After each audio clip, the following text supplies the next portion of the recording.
Cindy Wong today will be sharing on this withholding tax. Before we start the lesson, do remember to clock in your attendance.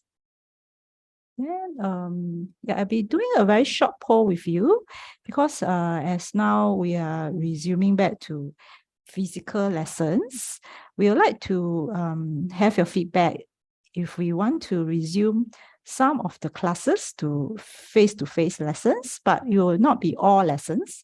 It'll be like maybe the first 2 lessons to be back to face-to-face so that you all can interact with each other, and also the trainer can also have more interaction with you. So let's do a simple poll. Can you help us to do a simple poll? Thank you. It's 3 questions only. Yeah.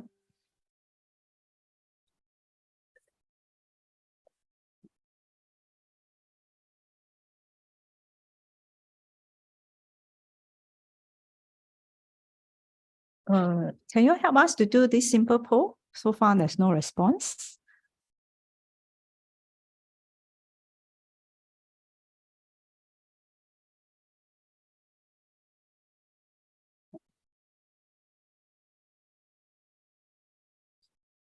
Do you all see? No response so far.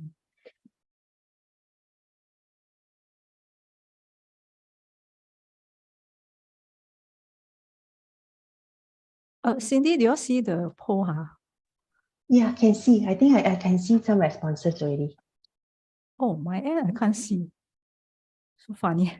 Okay. Okay, I give another 30 seconds. Thank you. Thank you, everyone. It's very strange. At my end, I can't see the response.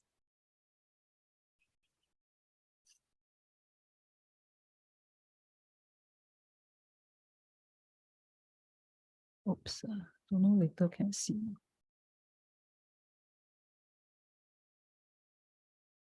Okay, I'll end the poll now.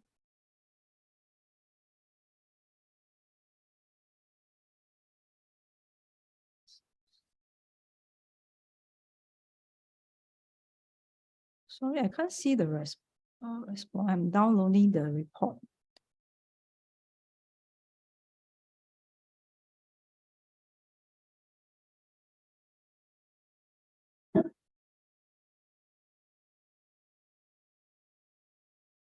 Leo, do you need me to share results or? Yeah. Okay, I share the results, but I can't see the result at all.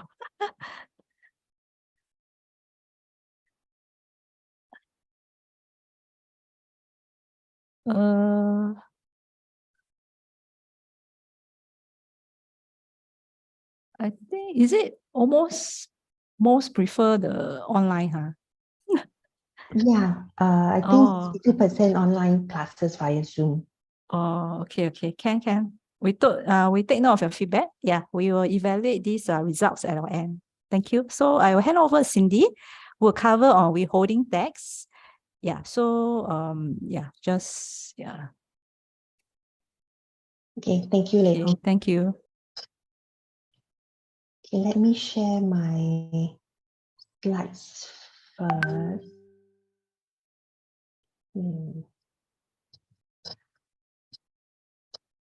Okay, good morning, everyone. Thank you for sharing your Saturday morning with me. I do hope to make this time with you meaningful. So maybe I just have a bit of introduction about myself. Yeah, my name is Cindy. I have been with IRAS for 20 years. Started off doing individual income tax, and then after that moving on to do corporate tax. And in the course of my 20 years, I have handled various issues, and also nature of work, like different nature of work, like doing assessment and also doing policy work. So currently I am with the corporate tax division, managing a team of tax specialists that looks at the tax assessment matter for companies that has been awarded tax incentive. It's actually my first time teaching the CPA Australia withholding tax module. I have taught CPA Australia courses before, but it's more in the general corporate tax area. So it's my first time covering withholding tax issues. But I also do hope to share with you what I know, and hopefully you could benefit from this session. So enough about myself. Maybe I would like to also find out more about you first. So let's do a quick poll. Let me see. Okay,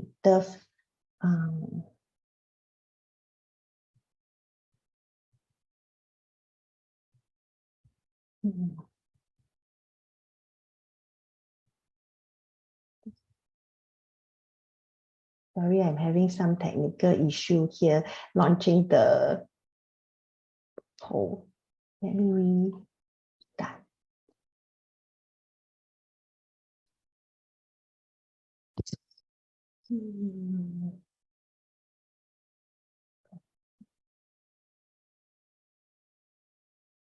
Okay, never mind, since the poll is okay, now it's working.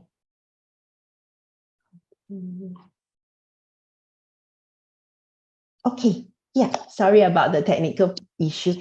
I just wanted to understand from all of you, how much knowledge do you have in this matter of withholding tax, so that we can I can gauge the speed and also the delivery. So yeah, thanks for submitting your responses now.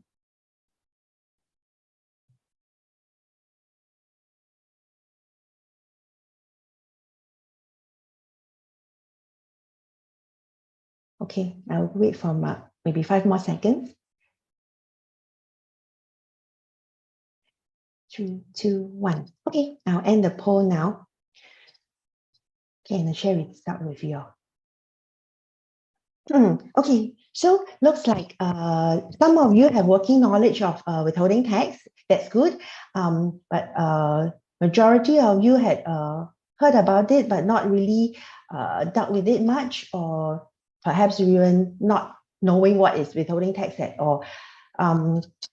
Yeah, it's fine. That's why we are here to learn today. And so for those of you who have not learned about withholding tax before, or don't have any working knowledge, it's okay. I hope that the next 3.5 hours will be of use to you. And for those of you who have working knowledge, then I hope it's just a refresher course to help you get more familiar, and hopefully the knowledge you gain here will be useful in your work. So before we start, I thought to make this time more beneficial to all of us, I should set some house rules. I understand that you all will be taking an exam at the end of the course. So I also want to help you all prepare for it.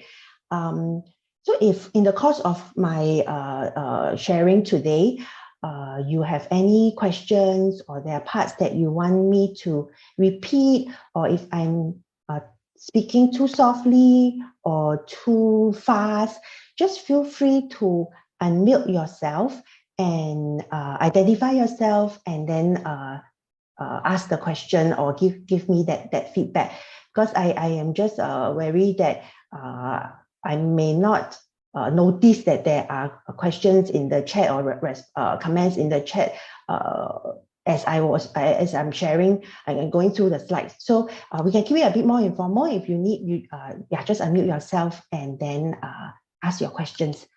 And another point that I want to highlight is, let's try to keep the question within the context of what's being shared. I noticed that you have a study guide, and inside the guide, it actually covered a lot of details. So I want to assure you that whatever is commonly encountered in the area of withholding tax, and also whatever knowledge that you need to know to prepare for your exam, I have already covered in this set of slides. So the rest that are not covered will be really mainly for your knowledge and understanding. And I think if you have time, do go through the study guide to pick up on this additional materials. I think they're useful. but let's prioritize and focus on understanding the key concepts that will be highlighted in the course of this lecture. Okay, and yeah, before we start, I also want to give you an overview of how today's lecture will be structured so that you have a rough idea how we'll proceed. So for the first half of this section, I will spend slightly longer time on the domestic aspect of withholding tax, cover the domestic rules, the provisions, and then we'll have a break, maybe depending on the time, maybe 20 to 30 minutes, see whether we have enough time for a longer break. And then after that, when we come back, I will go through the treaty aspect of withholding tax to see how actually the treaty provisions could interact with our domestic provisions. And after that, some small administrative issue relating to the filing and payment of withholding tax. And then there will be a case study where you will get to do some practice. I want to give you some time to actually think about the questions, go through it, and before we actually share go through the answers together and learn together, then we'll end off with a Q&A. Okay, so enough of the house rules and background. Let's dive in. Okay, this slides actually just show some of the abbreviations that we will commonly use actually in our speech or in our writing. And I think the ones that are more relevant to withholding tax would be ITA, standing for Income Tax Act, and also PE, permanent establishment, because as you will see later that the concept of PE would be relevant in determining whether withholding tax would be applicable.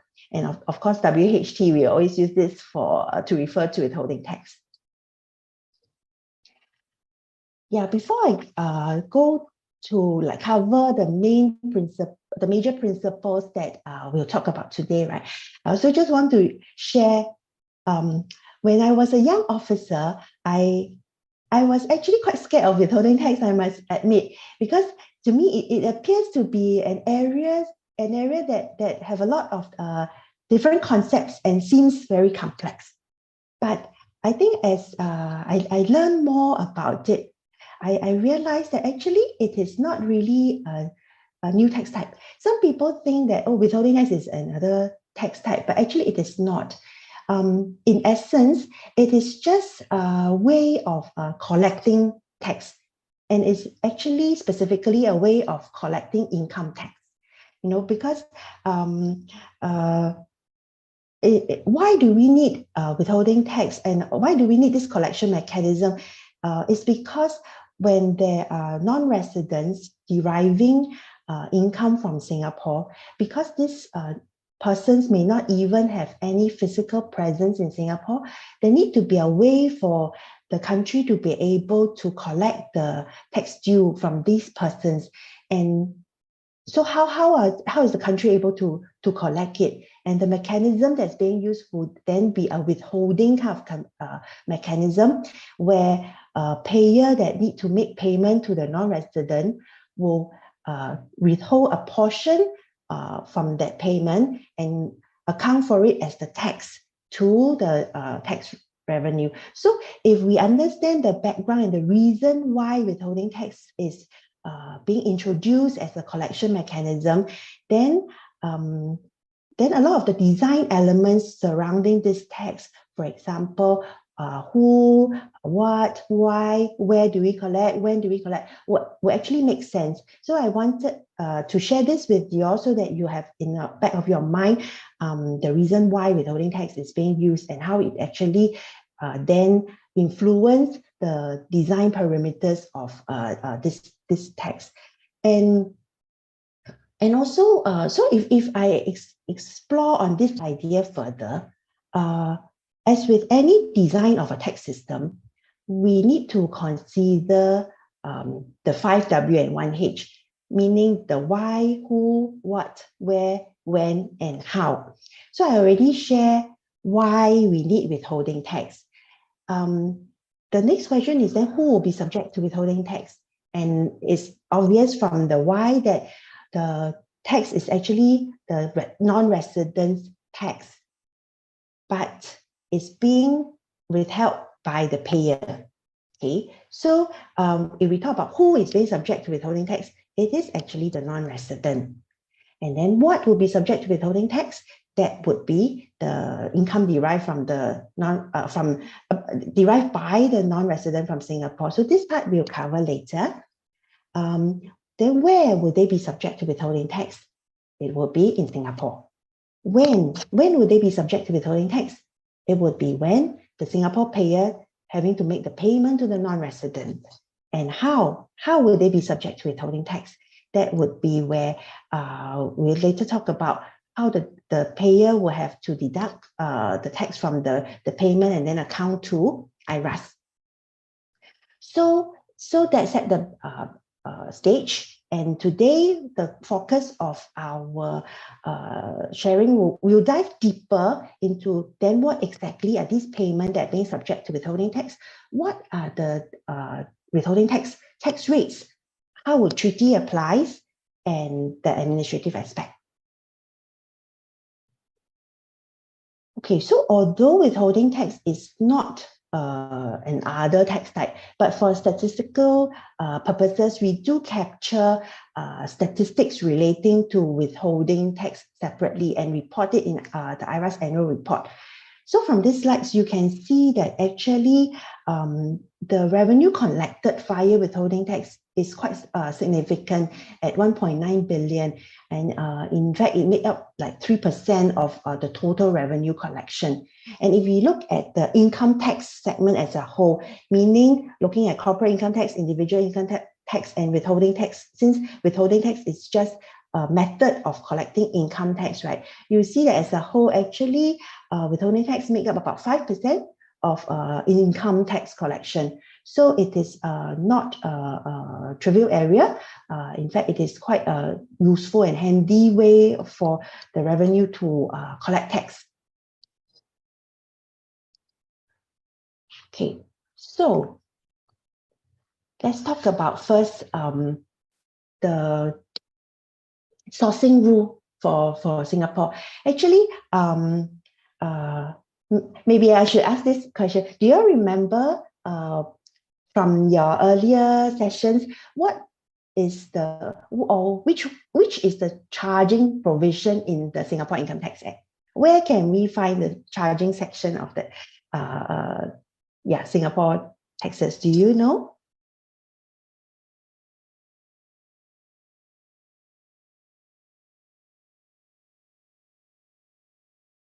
Okay, the charging provision for Singapore income tax is actually found under Section 10 of the Income Tax Act. Yes, thanks, Claire. Correct. So under section, why is it relevant? Because when we talk about withholding tax, it is tax imposed on the non-resident from income that have a source in Singapore. So we first need to understand then when do we say that a person have income that is subject to tax in Singapore? And so the charging section become relevant. And under section 10, we know that income tax is payable on income source in Singapore, which means income accruing in or derived from Singapore. And also foreign source income that is received in Singapore.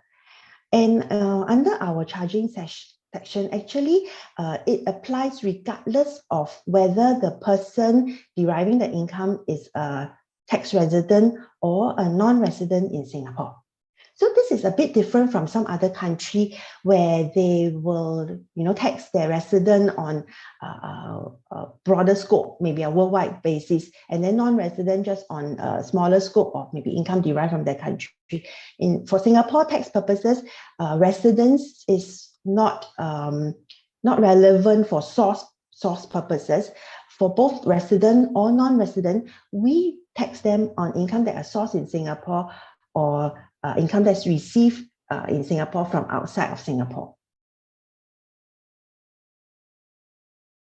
Yeah.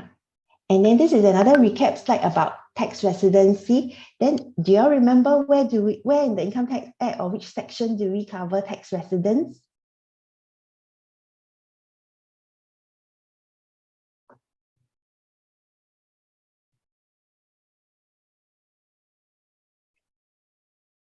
that would be Section 2 of the Income Tax Act, where all the definitions that's used for the Income Tax Act purposes are defined. And there we actually define some residence tests for both individual and company. So in this context, a foreign individual, or we would say a non-resident individual, will be someone that is physically present in Singapore for less than 183 days in a calendar year. While for company purposes, a non-resident company will be one where the control and management of the business is not exercised in Singapore. And for Singapore tax purposes, we don't look at the incorporation as the test for residents. So even if the company is incorporated in Singapore, if it's not being controlled and managed in Singapore, then we will not consider that company as a Singapore tax resident. And to determine whether control and management is being exercised in Singapore, we have been relying on case law, and the principle is to look at where strategic decision is being made for the business. And based on case law, generally we look to where the board of directors held their meetings. So you may ask, then what's the relevance of or the significance of a person being a resident of a country? I think resident status comes with certain benefits. As a resident, the person can enjoy treaty benefit. So this will be something that we will discuss later when we talk about the treaty.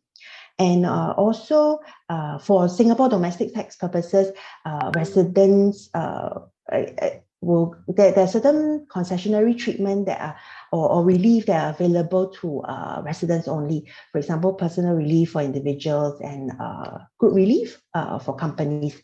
So residence is also an important concept. Putting withholding tax aside, there are other implications relating to residence.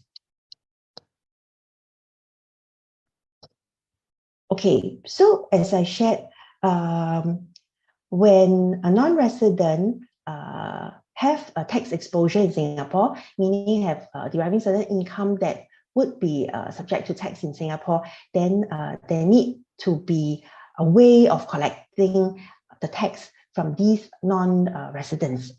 And currently in the Act, actually there are 3 ways of collecting tax from non-residents. The first way will be withholding tax. Yeah, and it is the most efficient way or effective way where the as shown on the slide, is covered under the withholding tax mechanism. The provisions governing how withholding tax work can be found under section 45 to 45H of the ITA. So what happens when the payment is subject to withholding tax? The payer who makes that payment will have to withhold a portion of it and as tax and pay over to comptroller. So that's one way of collecting tax from non-residents. But there's also another method of collection, which would be through the appointment of agent. So there could be circumstances where we may need to appoint someone who have certain payment due to a non-resident as the agent, so that that person will be able to also applying the same concept of withholdment, pass over a portion of the payment as tax to comptroller. This is not a very common situation, but could happen when perhaps it is not covered under the usual withholding tax rules, but yet there's difficulty in collecting the tax from the non-resident because he's not present here. So we just somehow have to find someone who have to be the agent for us, the collecting agent for us. Okay, I think there's there's a question on whether we need to memorize the section of the ITA for the purpose of the exam. There no need, you don't have to memorize the sections, but if you can quote the sections, then it will also be helpful, but you're not expected to be able to remember the numbers. But I think the concept and what that section, the concept behind the section will be more important. Yeah. Okay, so the third method will be a direct assessment method, which is the normal method that we use to collect tax from taxpayers. This will apply where the non-resident have to file a tax return to the comptroller, and then the comptroller will ascertain the Singapore tax liability, and then the taxpayer will have to make payment for the tax. This direct assessment method could apply where it's a case where the withholding tax rate, which we'll cover later, is not the final rate. So as you know, withholding tax is actually a rate that is applied on the payment. So it's actually the gross payment. And in certain circumstances, the non-resident may be allowed to actually claim deduction of expense on that payment and be subject to tax at the net income, but not on the withholding tax rate, but at the corporate tax rate or the individual tax rate. So in those situations, then it will require a filing of return, because IRAS will not know how much or what are the expenses that the non-resident may have incurred to derive the income from Singapore. So the direct assessment method will be used in those circumstances, and but it will only apply to those type of income where the withholding tax rate is not a final rate. Okay, so if we put all the concepts together, this slide actually illustrates what and who are being subject to income tax in Singapore. So let's go through this very busy slide together very slowly. In this slide, you will see that there's one payer. I call the payers the one group of payer. Okay, so there's one payer, but there are two payees, or I would say two persons being potentially having a tax exposure in Singapore. Person A is a person in Singapore. We can presume that it's the resident in Singapore. And person B is a non-tax resident, so not Singapore tax resident, but he could be a resident in another country. Okay, so if we look at income stream 1, which is the Singapore source income, on person A, it would have tax consequence because it is income that is derived or accrued in Singapore by person A. So the income stream 1 will be taxable in Singapore. Okay, then we move on to income stream B. Income stream 2. It will be as income that would be derived from outside of Singapore, but actually received by person A in Singapore. So under section 10 of the ITA, the foreign source income received in Singapore would also be subject to tax in Singapore.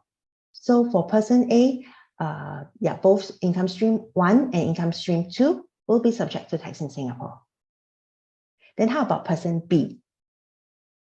If we look at income stream 3, it's actually a Singapore source income that is accrued in or derived from Singapore. So in that case, there will be income tax consequence for income B, for person B in respect of income stream 3. So the question that Singapore have to ask is, how are we going to then collect this tax from the person who is not in Singapore, right? And as I covered in the earlier slide, there are 3 methods: withholding tax, appointment of agent, or direct assessment.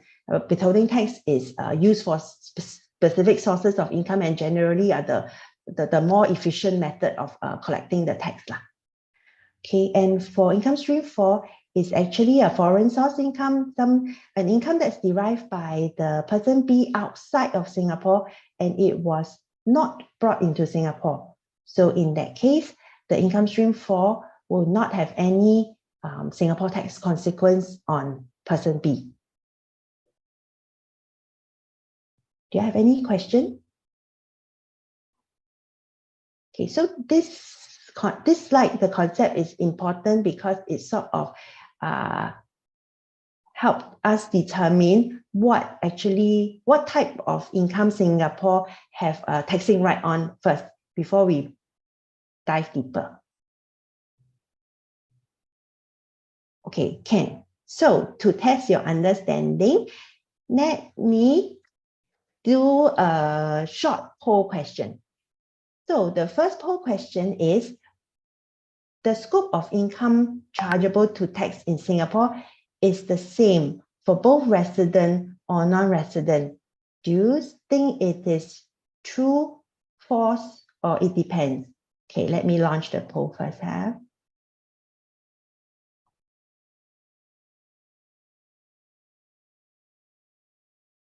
Okay, I'll give you maybe 1 minute.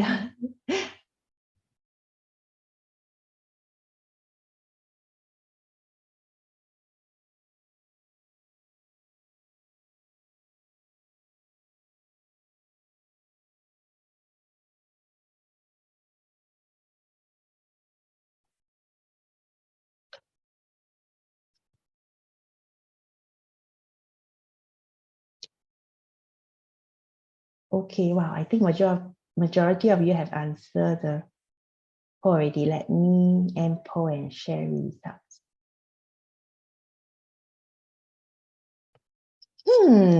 Looks like there are, it's not very clear cut answers. All options have, I guess, people choosing that. If I may ask, from people who choose it depends, why would you think that it depends? Anyone who's willing to share?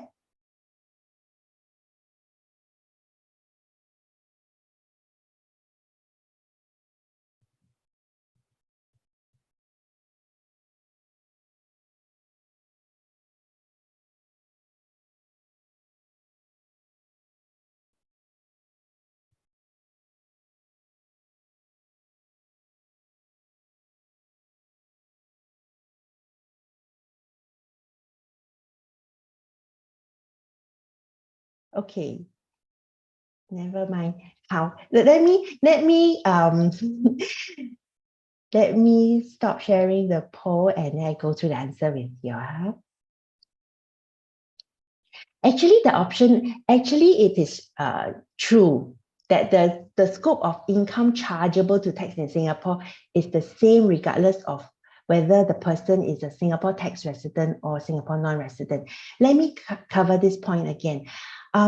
If you look back at your slide 6, when I talk about, I think it's the Section 10, charging section of the Income Tax Act, we mentioned that income tax is actually payable on income source in Singapore and also foreign source income that's being received in Singapore.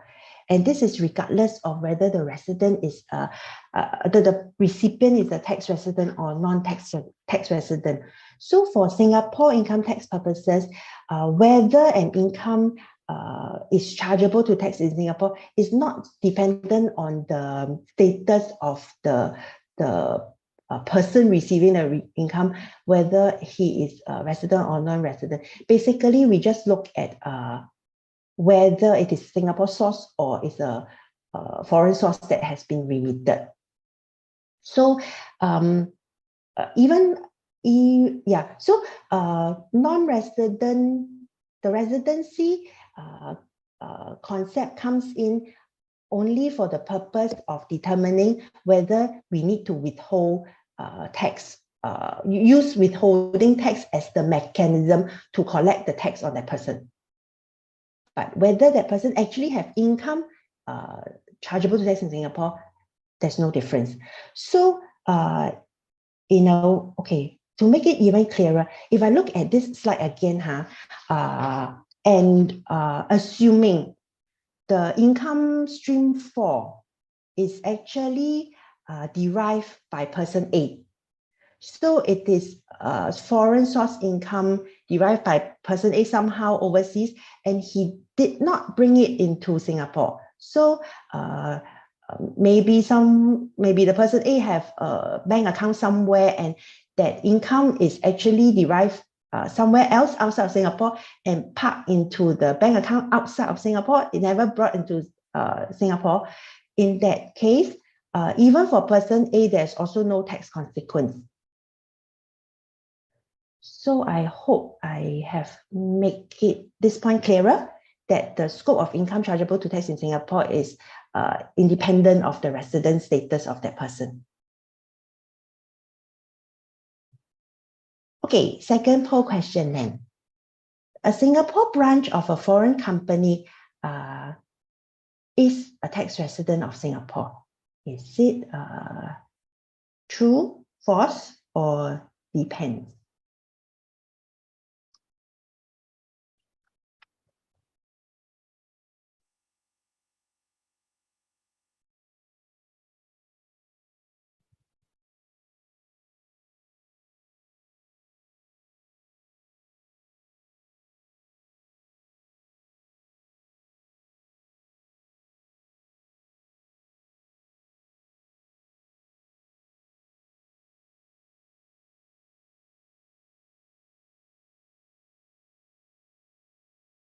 Okay, I'll end the poll in 5, 4, 3, 2, 1. Okay, let's see. Okay. It's a tie between true and it depends. Okay, so let me go through the answer with you.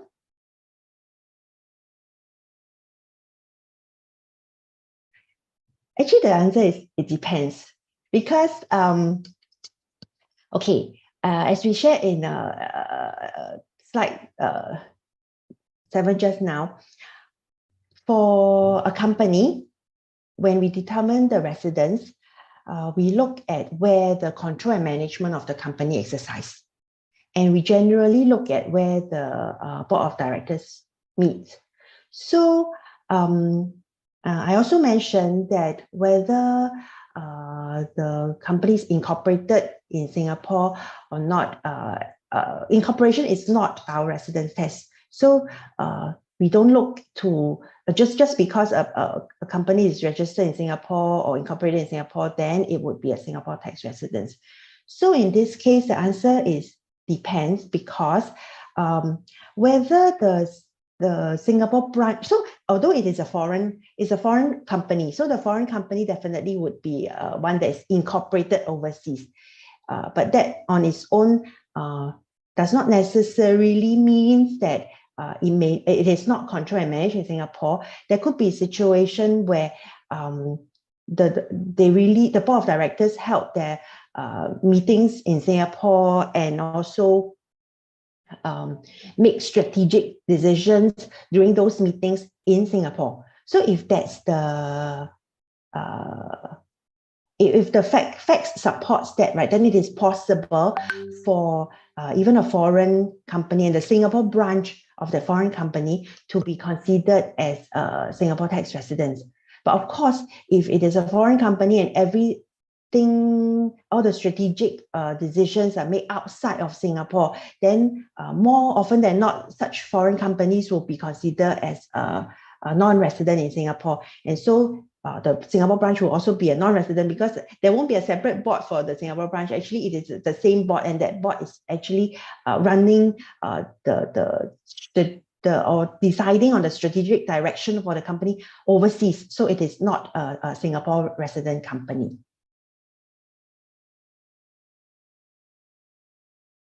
Okay, I saw a question from Claire on slide 9. For person A deriving income from income stream 4, does that mean that there's no way of taxing the person even via withholding tax?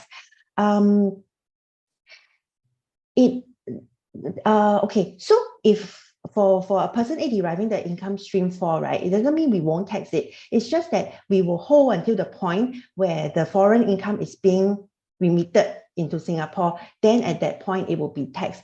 And I think this will also that under section 1025, I'm not sure whether you all covered that in the corporate tax session, but there are also situations where we deem remittance of an income, like if that income is then further being used to like settle the debt of the Singapore business overseas, etc. So under those situations, we would also deem the income to have been remitted and then require that a person to report the income to tax at that point. So we will still tax that person. It's just that we are waiting. We cannot do that until there's a remittance or deemed remittance. But the collection will not be filed withholding tax because in my example, person A is actually a resident. So the way of collecting the tax would be via assessment. Because most likely for a resident person, it would have a presence here. Either if it is an individual, then it will have to file its income tax return. Company will have presence here where we will issue return to the company. So the person A would have to report the income in its return and be subject to the assessment of that, subject to the assessment process.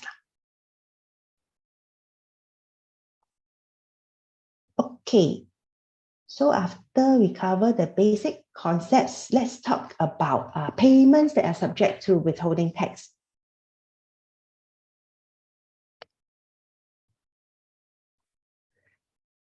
Okay, so under section 45, there are a list of payments where the withholding tax mechanism applies.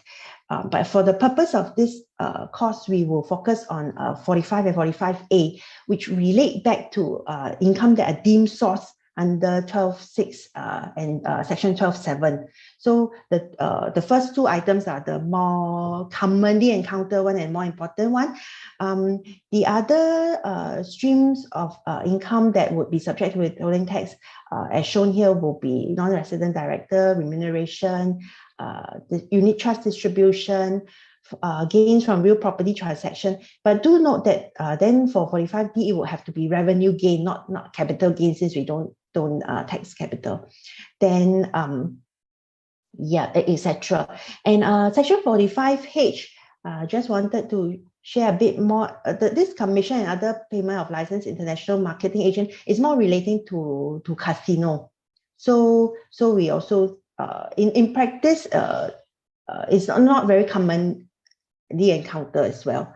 And then 45I actually provides for certain exemptions from withholding tax because the government wants to promote or encourage the development of certain sectors or some nature of some kind of actually more relevant to banks and financial institutions to promote the financial activity, so that sometimes concessionary treatments are given for that purpose.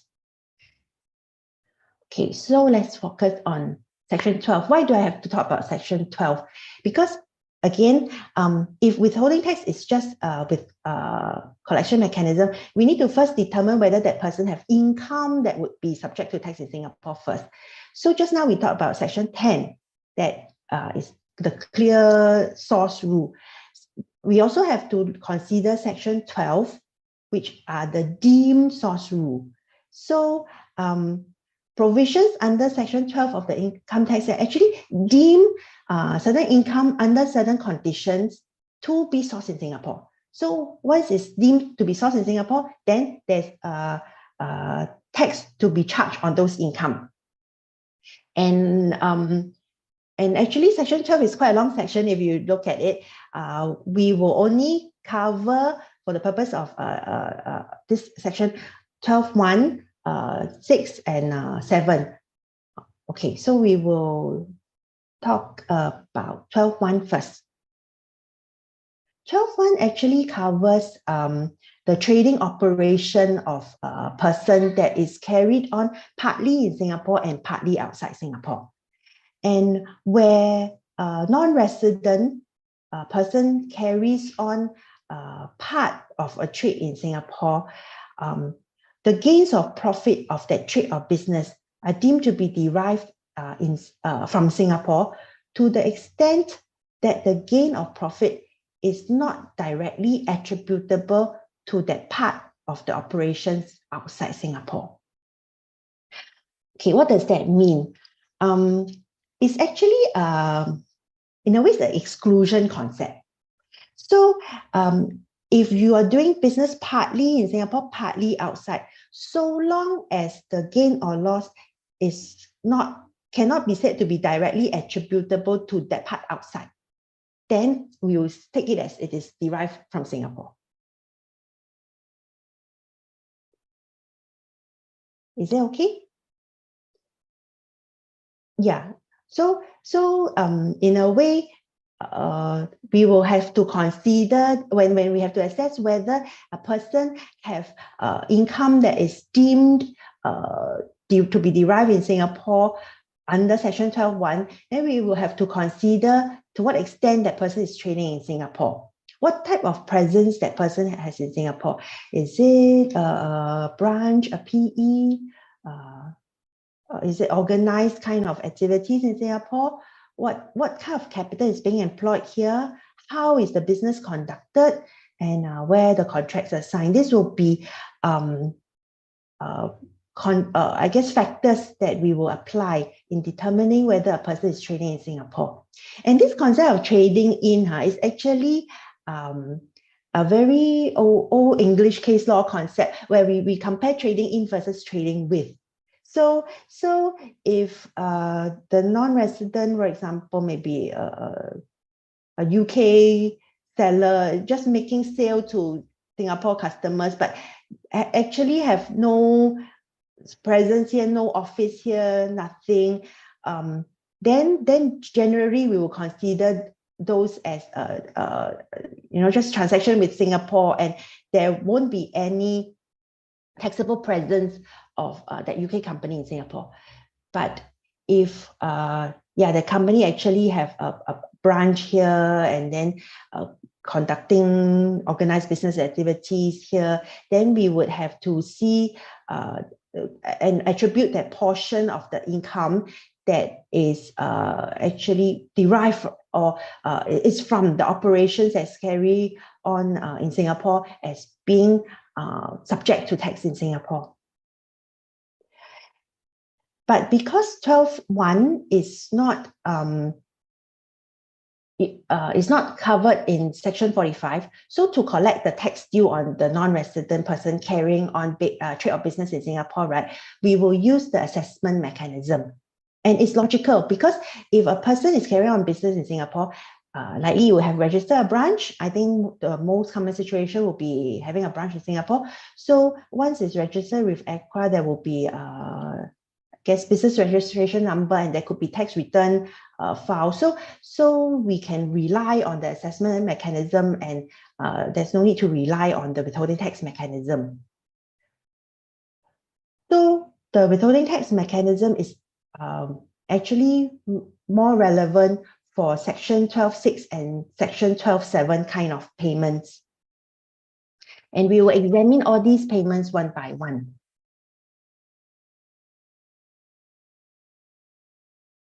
Okay, starting off with Section 12(6).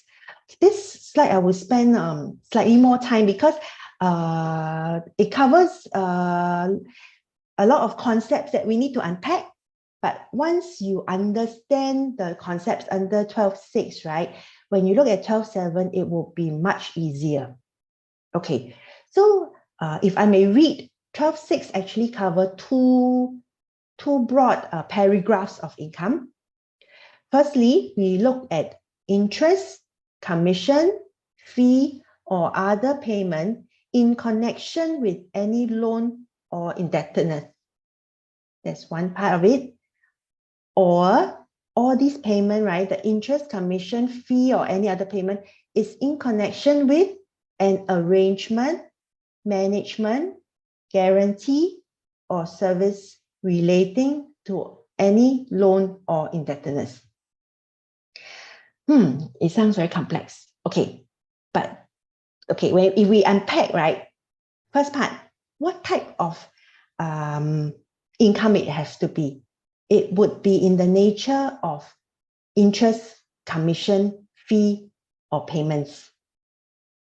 These are the nature of the income that is in connection with a loan or indebtedness. So it would be those payments, fees that are directly relating to the loan or indebtedness. Like when you have to obtain a loan, you may have to pay certain fee to obtain that loan. So this would be covered under this first part of A. And then when we talk about the second part, where all this payment actually is in connection with the arrangement, management, guarantee, or services relating to any loan or indebtedness, this will be the payment that are somehow indirectly relating to the loan or indebtedness.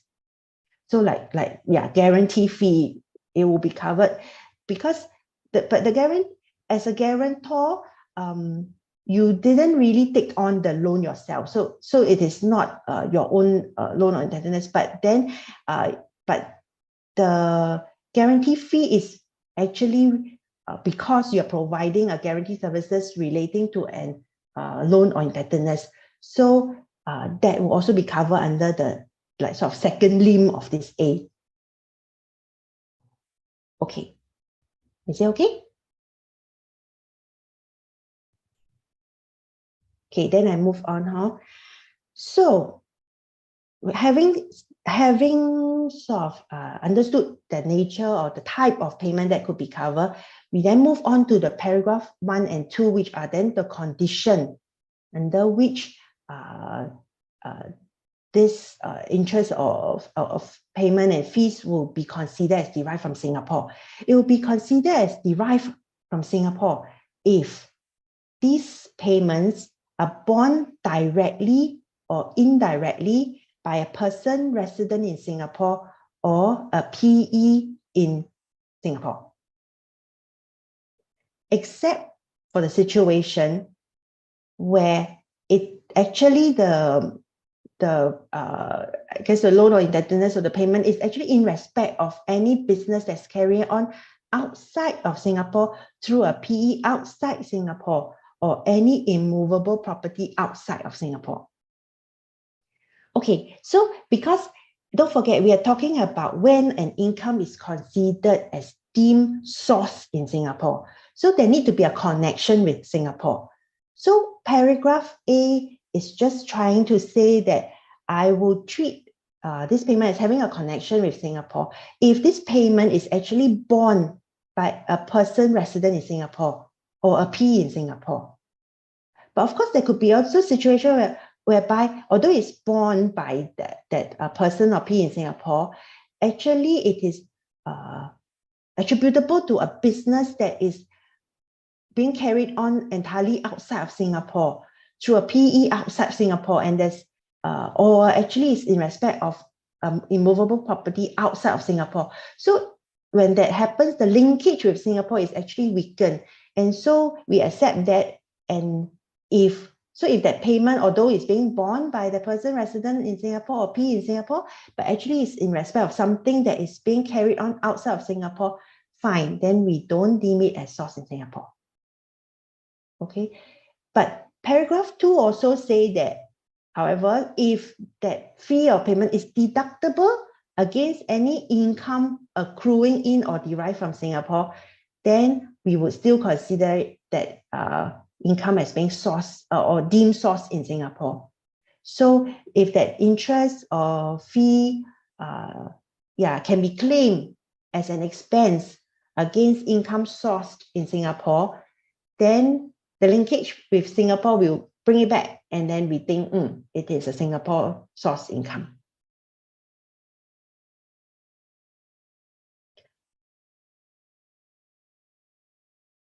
Do you want me to go through this 12.6a one more time? Is everyone okay?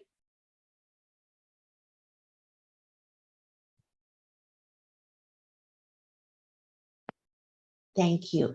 Yeah, so I just also want to highlight that between paragraph 1 and 2 is an all condition. So long as it falls within either one of the condition, we will treat that income as being deemed source in Singapore. And if we look at section 12.6b, right, then the paragraph is much easier to understand. Basically, any income derived from loans where the money is being brought in and used in Singapore will be considered as the income then will be considered as source in Singapore. Because when the money is being used in Singapore, the nexus with Singapore is clear. And based on case law, we also know the interest source rule is generally look at where the funds being used. So then we will consider the income to be source in Singapore.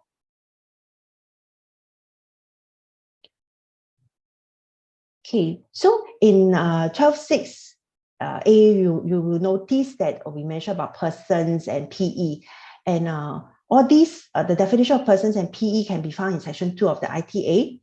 I won't go read through the definition of PE, but if you look at it, it's actually quite similar to the definition of PE in tax treaties, but without any period test.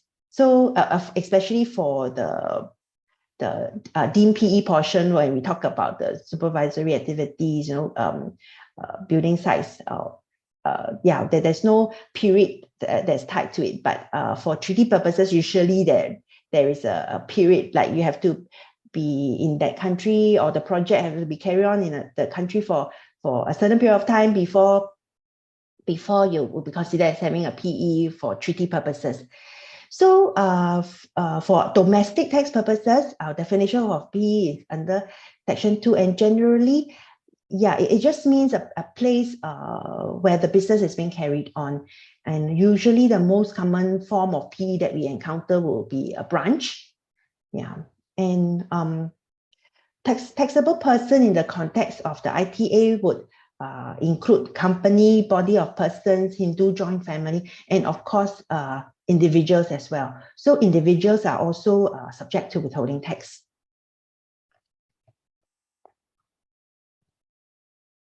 Let me take a sip of water. Okay, so if you look at 12.6 just that we went through just now, right, it's actually very broad, because so long as it is in the nature of those income commission, interest commission fees, payment, etc., that's connected to the loan or indebtedness, and is borne by a person in Singapore or a P in Singapore, or actually deductible against income source in Singapore, then it would be considered as a Singapore source. And back then, when the provision was introduced, there were, I guess, uncertainty as to, or concerns about the broad scope of that section. So in 1977, MOF actually issued a press statement to clarify the scope of 12.6, which we have now then brought into the income tax provisions, so that this clarification is given legislative effect. And this provision can be found under section 12.6, which clarifies that where the arrangement, management, and services relating to the loan or indebtedness is performed outside of Singapore, then it would not be considered as deemed source in Singapore. So, even if it is on behalf of a person in Singapore or P in Singapore, but so long as that the activities itself to provide the arrangement service, management service is actually done outside of Singapore, then we are prepared to say that, okay, the nexus with Singapore is weakened, and we will not consider it as being sourced in Singapore. Similarly, for guarantees relating to any loan or indebtedness, if the guarantor is a non-resident person and he just doesn't have presence in Singapore, then we will also treat it as not deemed source in Singapore, because again, the nexus with Singapore is weakened in that sense. So this clarification sort of give the assurance that Section 12(6) is not supposed to sort of expand the taxing right of Singapore, but we will still look at what's being done and we find the close nexus with Singapore before we deem that income to be sourced in Singapore.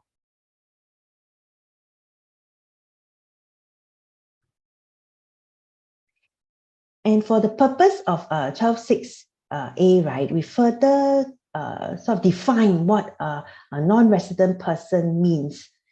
And when the person is not an individual, meaning likely is the other form of legal entity like a company, that person to be considered as a non-resident person must not be incorporated, formed, or registered in Singapore. Yeah, so if you look at this definition of non-resident person for the purpose of Section 6A, you would realize that it's a bit different from our normal residence test. Yeah, in fact, we are stricter in the sense that for the purpose of Section 12(6)(a), right, to be considered as a non-resident person, it must the company must also not be incorporated or form or register in Singapore, because here we're talking about source. So we really wanted to make sure that to be excluded from that source, that person must be really like outside of Singapore. And also that person must not by himself, herself, or itself, or with other, carry on a business in Singapore and must not have a PE in Singapore. Or if it does have a business in Singapore, then whatever services, arrangement, management, guarantee, it must not be performed through that presence in Singapore. So the second bullet point sort of ensure that whatever activities is performed in relation to the loan or indebtedness is really done outside of Singapore. Then we would consider the income as not deemed sourced in Singapore.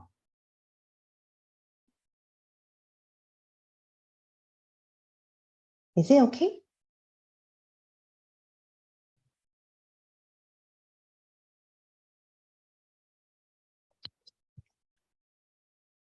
Okay, then let me test the understanding first before we move on. Okay, this is a poll question. So on 5th August 2022, company ABC purchased some goods from a US supplier for $100,000. The US supplier is a tax resident of US and does not have a PE in Singapore. And in this case, we assume no treaty applies, but actually we don't have a treaty with US anyway. So is the payment of goods by company ABC to US supplier subject to withholding tax? That's the question. And let me launch the poll.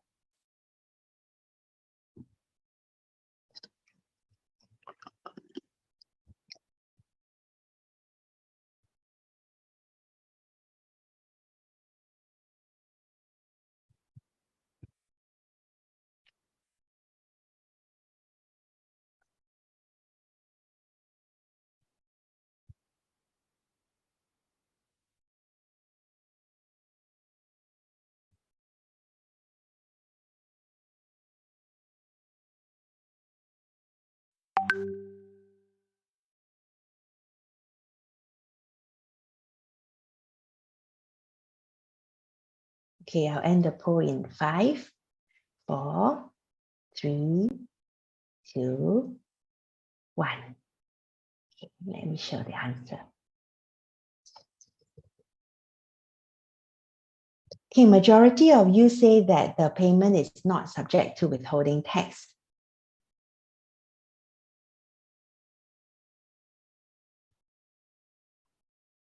Yeah, and you're right.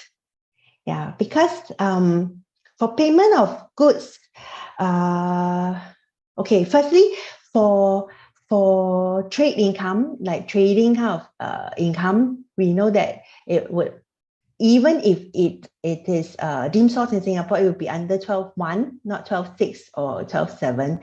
So withholding tax doesn't apply to trading income.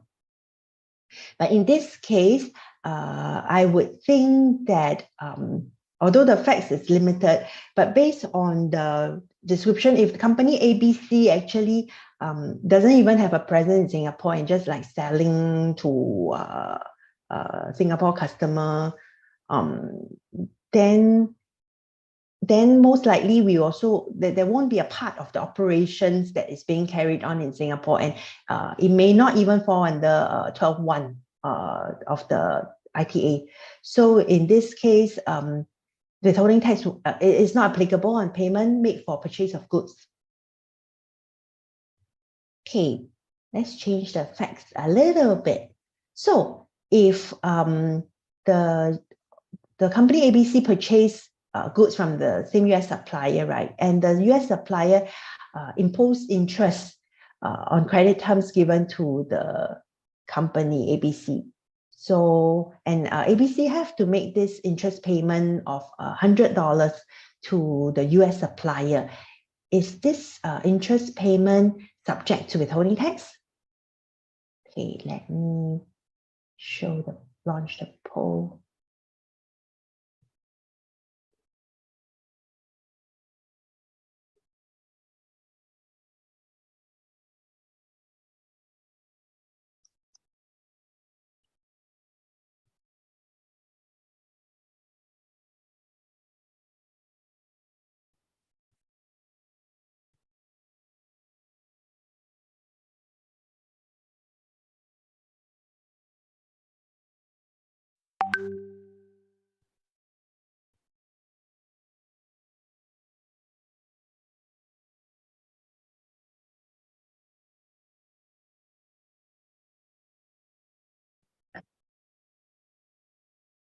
Okay, I'll close the poll in 5, 4, 3, 2, 1. Okay, let's see. Yeah, most of you say that the interest payment will be subject to withholding tax. Okay, and that's the correct answer. Yeah, because when we talk about loan or indebtedness under 12.6, right, it covers any form of loan and indebtedness. So it doesn't necessarily mean must be a bank loan or borrowing from financial institutions. The indebtedness could be in the form of trade indebtedness. So in this case, there is an amount owning by company ABC to the US supplier. And so it would fall within the type of the nature of payment that's covered under 12.6. So it's an interest that it is in connection with an indebtedness.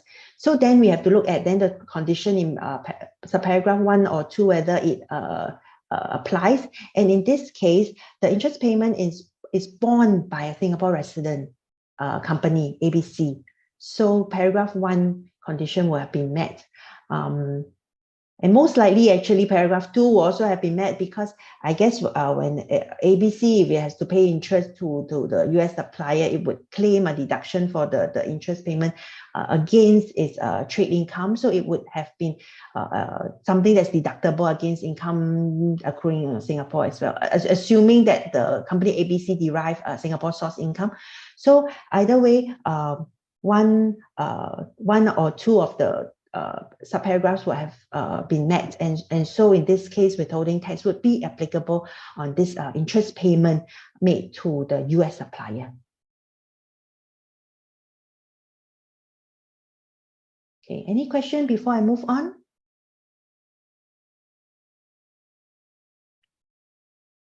Okay, if no, then let's talk about withholding tax rates for 12.6.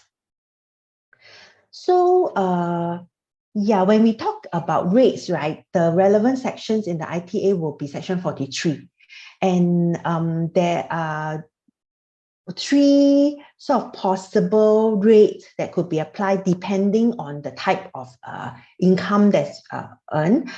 for certain income, the withholding tax rate is final tax rate, meaning that it will be just on the rate on the gross payment. There's no need to file a return to claim expenses, etc. And under 43.3, that for interest payment under 12.6, interest or other payments under section 12.6, the withholding tax rate is 15% final rate. But if the payment is in respect of but if that person actually has a PE or a business being carried on in Singapore, then in that case, the rate that is being applied would be the prevailing corporate tax rate at 17%. This apply in the situation where, then it is not a final withholding tax rate, and actually the assessment can be through the assessment process where the PE or the business in Singapore file a tax return, claim expenses, and then be subject to tax in the normal assessment route. Yeah, and the third rate that may apply is actually the reduced withholding tax rate or exemption that are available under the tax treaty.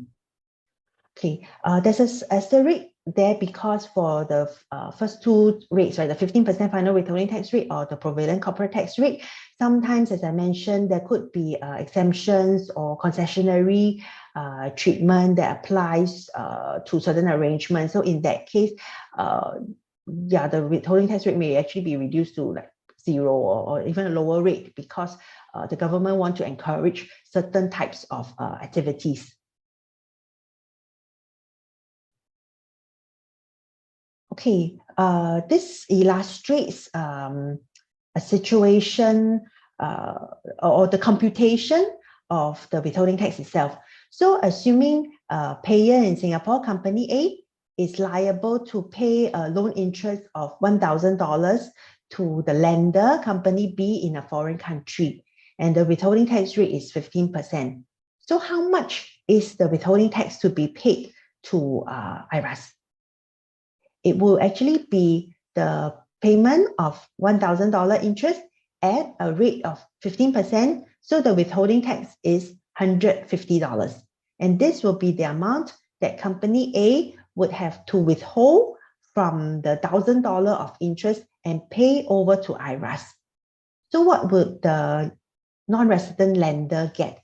In this case, the non-resident company B will get the $850, which is the interest payment of 1,000 less of the tax of 150 on this payment that has already been paid over to IRAS, and he will get the net of 850. So you can see that in this case, right, the 150 of withholding tax is in fact and in substance the tax of the company B for the income of $1,000 that he derived from Singapore.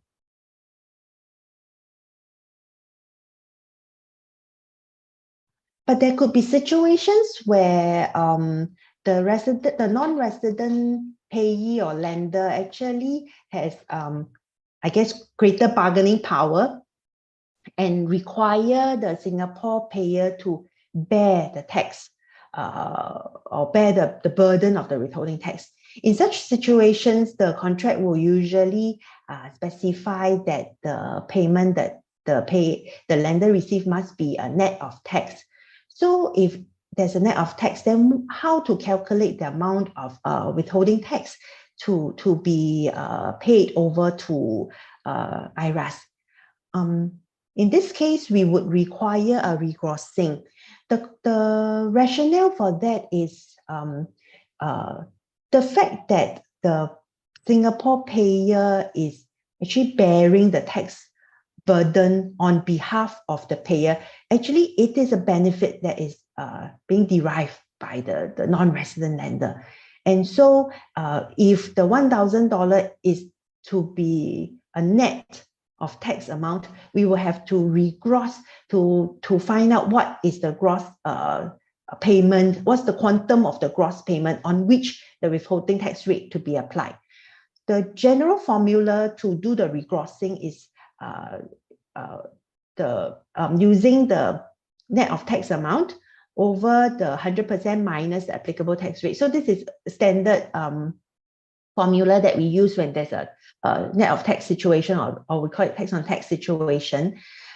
If we do this regrossing, the regrossed amount of payment is actually $1,176.47. And if you apply the withholding tax rate of 15% on this regrossed amount, the withholding tax would be $176.47, which then after netting off, right, will give us a net payment of $1,000 that this Singapore payer is supposed to pay over to the company B. So in this situation, the amount of withholding tax to be paid to Singapore will be $176.47 instead of $150 as we see in the earlier example when there is no net of tax kind of situation.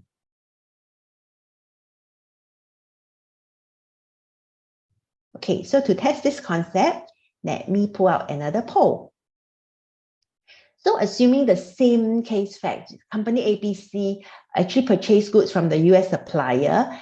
The US supplier imposed interest on credit terms to ABC, so ABC have to pay interest of $100. And under the contract, it actually specified that this $100 to the US supplier is to be net of tax. So it is for company A to bear whatever withholding tax liability that would be imposed on this $100 of interest. So what would be the amount of withholding tax due to IRAS? Okay, let me launch the poll again.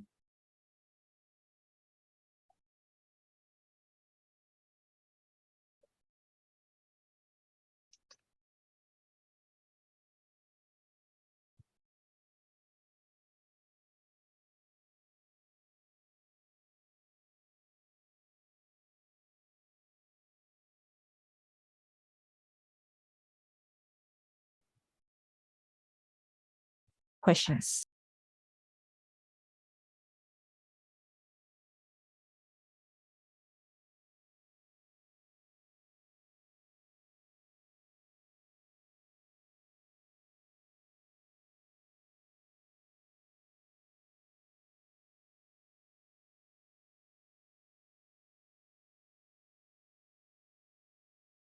I'll end the poll in 5, 4, 3, 2, 1. Let's see the result.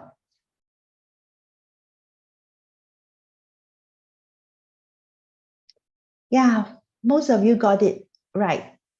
So the amount of withholding tax due to IRAS would be $17.65. It's the same as the example on regrossing that I shared just now. Because the payment of $100 to the US supplier is supposed to be net of tax. So we will need to do the regrossing by $100 divided by 1 minus 0.15. So it's like $100 divided by 0.85 to arrive at the regross interest of 117.65. And then we will use the withholding tax rate of 15% being applied on this regross interest to arrive at the withholding tax payment of 17.65. Okay, so that will be, so this type of regrossing will be necessary when you see that the contract is actually a net of tax one, where the non-resident payee would not be bearing the burden of the tax and requires the payer in Singapore to actually bear the withholding tax burden on their behalf.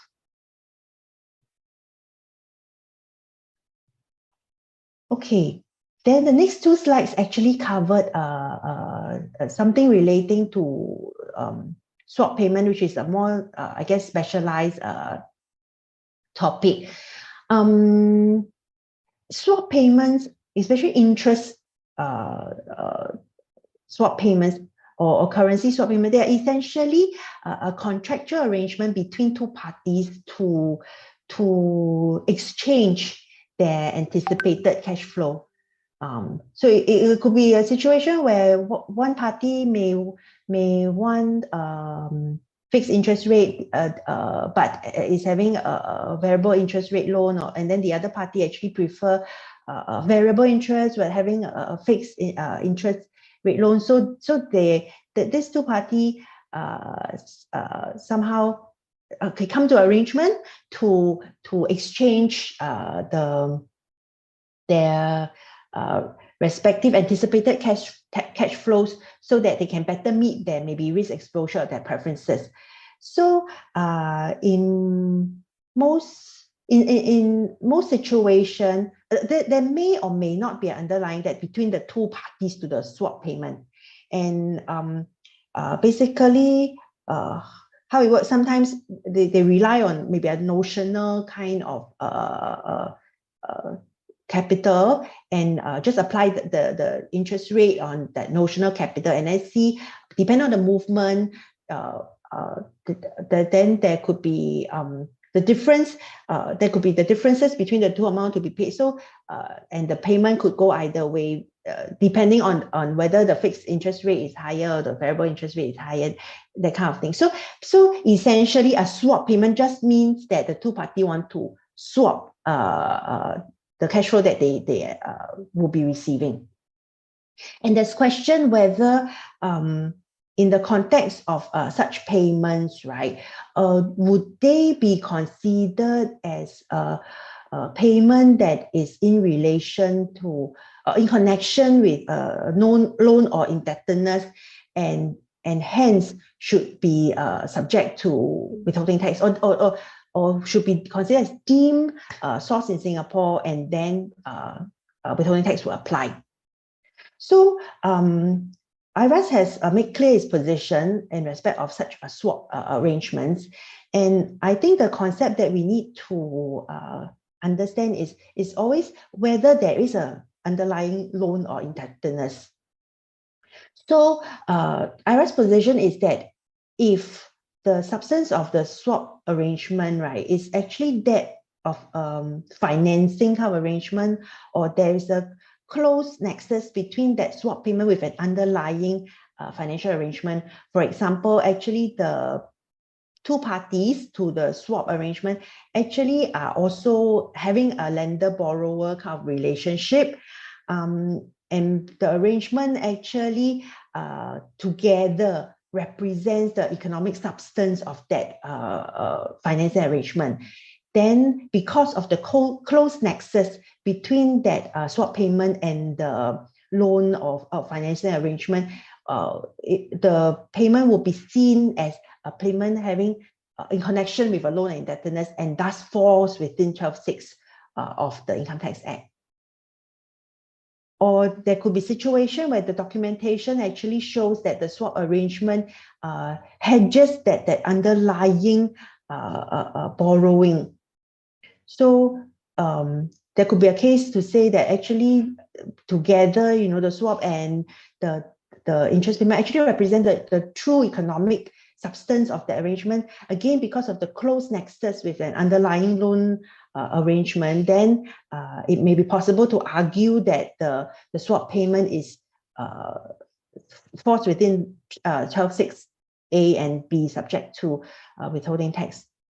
So you would see that actually the determination is very much fact specific, and we need to look at the documentation to analyze and determine how close is the nexus between the swap payment and any loan and indebtedness that's existing. So on the flip side, correspondingly, right, withholding tax will not be applicable if the swap arrangement is not entered into in relation to any borrowing by the borrower or by the payer of the swap payment. Yeah, like for example, the two parties involved, there isn't any subsisting loan or indebtedness between the two. Or when a specific exemptions has been given by MOF for certain reasons to promote economic development, etc. And also when the person actually enter into this swap arrangement with a bank or other financial entities in Singapore. So these are just factors where based on the facts of the case, if it is analyzed that the swap payment is not really in connection with or closely related to any loan or indebtedness, then yes, 12.6 will not be applicable to that payment.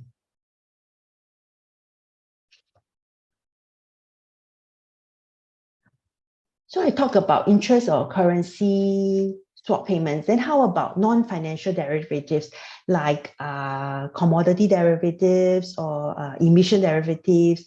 The payments relating to such derivative, would they be considered as payment that falls under 12.6? The answer is no, because IRAS has made it clear to ICA ISCA that for payment made in relation to or in respect of non-financial derivatives, they are actually not in the nature of interest or payments that fall within the scope of 12.6. And this position is given on the understanding that such derivative actually is not in connection with any loan or indebtedness, and is also not a payment being given in return for the use of money or provision of credit. Yeah, and also the understanding that the payment usually should be on an arm's length basis. So again, you would see that the concept of whether there's a loan and indebtedness is very much relevant when we look at 12.6.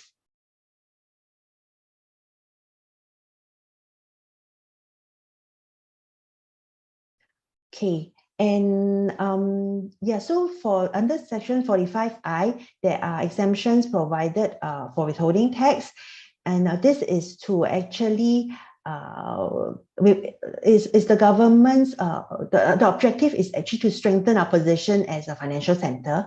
And so 12.6 payment made to banks, financial companies, or approved persons to non-resident person will not be subject to withholding tax. And there's effective dates given for this treatment.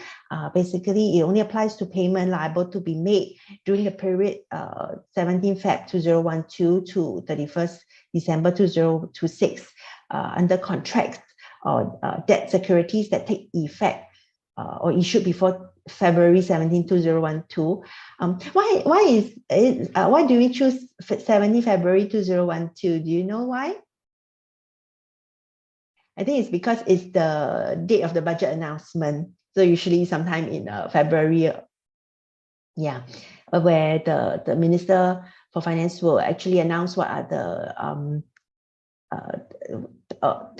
new tax enhancements that will be introduced for the year. So yes, for contracts and debt securities issued before 17 February 2012, we look at when the payment is made.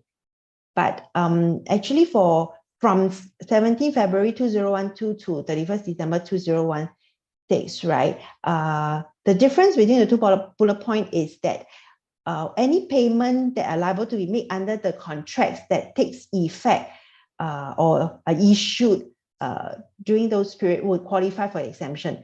So for the first bullet point, it is the actual payment must be made during the relevant period.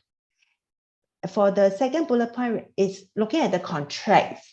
If the contract and debt security is issued during those relevant period, then any payment that's supposed to be made under the contract will qualify for the exemption. There's a subtle difference between the two. Yeah, and for the second bullet point is actually more, I guess, beneficial in the sense that so long as the contract takes effect, or the contract takes effect or issued during the relevant period, then any payment made under the contract will qualify for the exemption, even if the payment is made after 31st December 2026.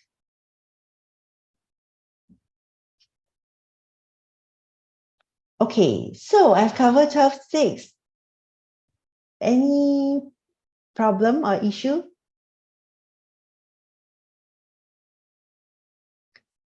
Okay, if not, then I will now move on to 12.7. 12.7 talks about royalties, etc. And under 12.7, there are four categories of payment. A refers to royalties and other payments in lump sum or otherwise. That means whether you want to pay in one lump sum or periodic payment, it doesn't matter. So long as it's royalty or other payment for the use of or the right to use any movable property, it will become under A. Okay. For paragraph B, it refers to payment for the use or right to use of scientific, technical, industrial, or commercial knowledge or information. We call this the know-how payment because it's really about the knowledge and information. Or any payment for the use or right to, or any payment for the rendering of assistance or service in connection with the application or use of such knowledge of payment. So we call this second limb the show how payment, because it's not just about the knowledge and information, but it's to help you use or apply that knowledge of information. The payment for such services will also be considered as falling within the scope of 12.7b. Paragraph C refers to the management and assistance in the management of a business. So generally management fees. Yeah. And paragraph D refers to the rent or any other payment under any agreement or arrangement for the use of movable property.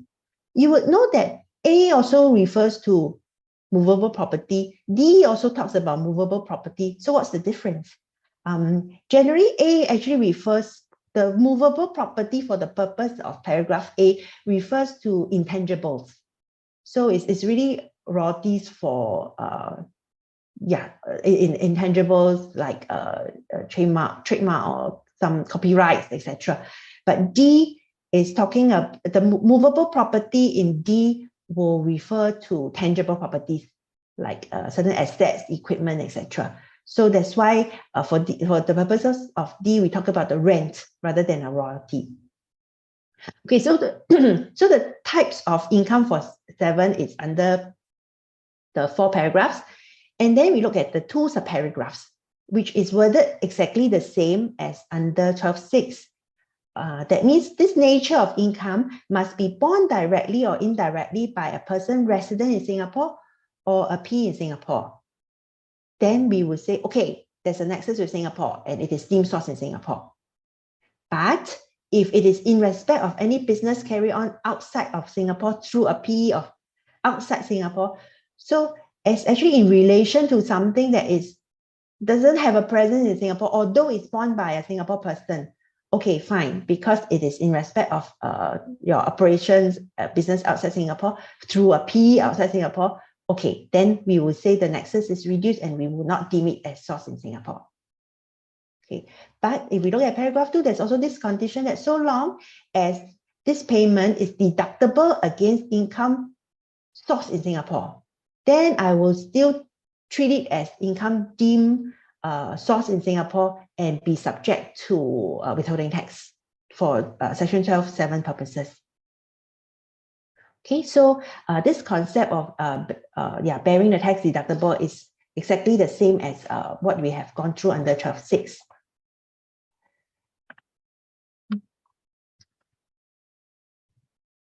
Yeah, okay, sorry, I think.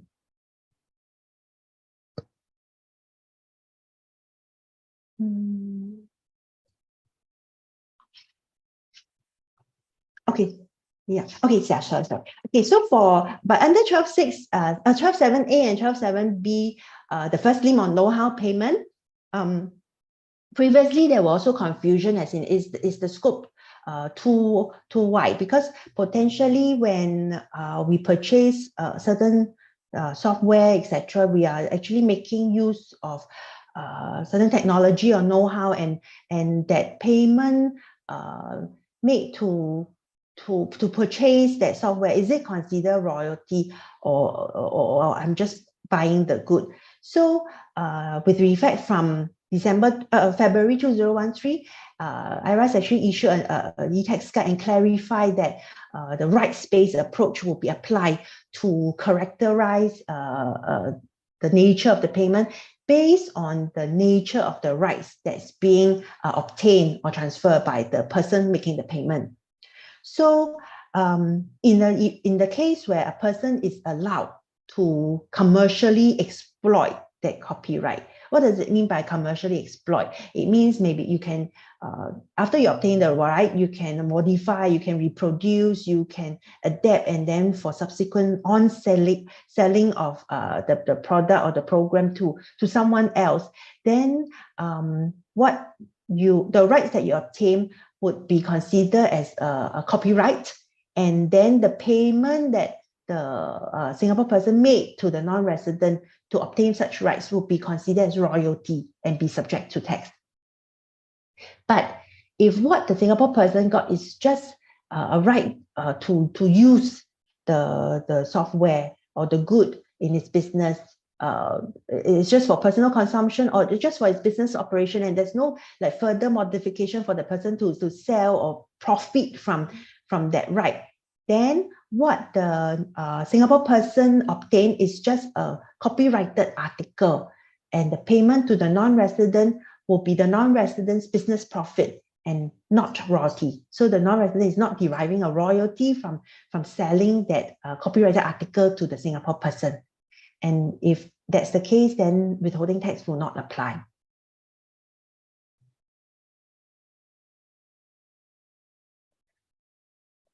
And for Section 12(7)(b) on the show how payment, rendering, assisting a person to apply that knowledge, that kind of services that's being rendered, and also 7(c) on the management fee, the assistance in managing a business. Again, in 1977, MOF actually issued a statement to clarify on the scope, and this clarification is actually being legislated into the Act now under 12(7)(a) to say that if your rendering of the assistance, the services that you have provided is actually done outside of Singapore, even if it is for the benefit of the person in Singapore, yes, on the consideration that whatever you do is not in Singapore, then we will not consider that activity to have a close nexus with Singapore, and hence the payment will not be subject to, will not be deemed as sourced in Singapore.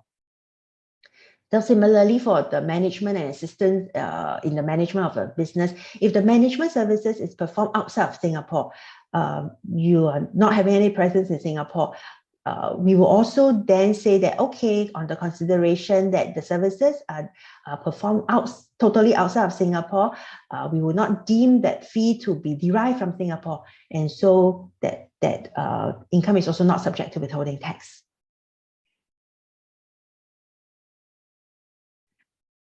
Again, similar to what we have covered under 12(6), for the purpose of 12(7)(a), a non-resident, if it is not an individual, it should not be incorporated, formed, or registered in Singapore.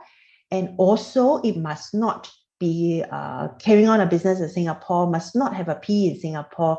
And even in a situation where it does have a presence in Singapore, then the rendering of the services or assistance must not be related or performed through that presence in Singapore, in order for Singapore to agree that, okay, the nexus with Singapore is weak, and so we would not deem any fee from the performance of such services to be derived from Singapore. There's also an exclusion for 12(7)(d), the rental payment for tangible assets. It will exclude any rent or other payment made under arrangement for use outside of Singapore, the tangible movable properties where the use of such properties are incidental to a business trip that is in that country, but it's for the purpose of a trip in Singapore. So the background was because I think in the past, for sometimes, Singapore company may send their people on business trips overseas, and they may rent certain things like maybe a mobile phone for the staff to use overseas when he's having business trip there. And then as an administrative concession, IRAS does rule that, okay, we will not actually regard that as a rental that's covered under 12.7D, and withholding tax will not need to be paid on such rental payment. So this section 12.7AB actually is giving legislative effect to an admin concession that we have given in the past. And similarly, for the second bullet point is about rental payment for assets or movable properties that are incidental for maintaining a rep office outside of Singapore. In this situation, we know that rep office generally are not expected on, are not supposed to be carrying on business. So in this context, the Singapore business actually is being carried on in Singapore, but it may have maintained a rep office there for some minor marketing activities, etc. And to maintain that office outside, perhaps need to rent certain equipment, maybe computer, photocopier, printer, etc.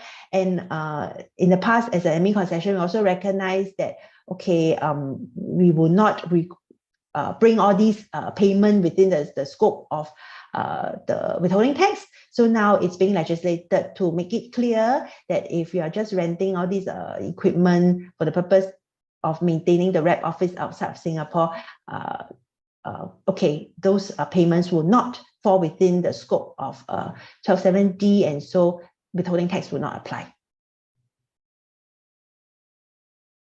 Okay, so let's do a poll relating to 12.7. In this case, the company XYZ is incorporated in UK and has a branch in Singapore. So on 12 January 2022, the Singapore branch paid $100 to an India company for the right to use proprietary antivirus software. The India company is a resident of India and does not have any presence, any PE in Singapore. And under the license agreement, the Singapore branch cannot exploit the copyright. So it can only use that antivirus software maybe for its business and cannot further modify it for distribution, etc. So is there any withholding tax on the license fee paid by the Singapore branch to the India company? Let me launch the poll.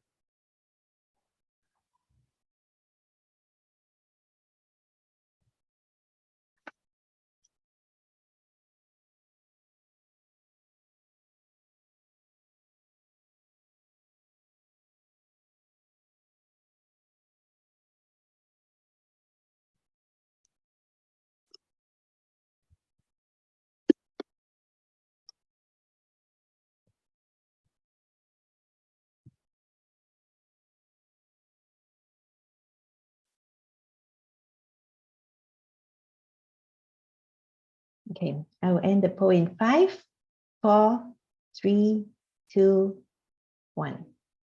Let's see.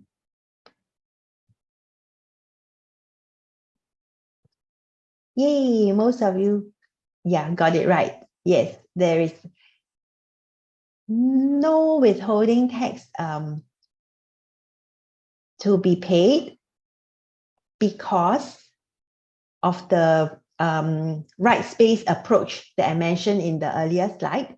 So in the case where the payer cannot commercially exploit that copyright, then the payment is not a royalty, it's just a payment for a good copyrighted article, and so it would not be caught under 12.7A, and withholding tax will not apply.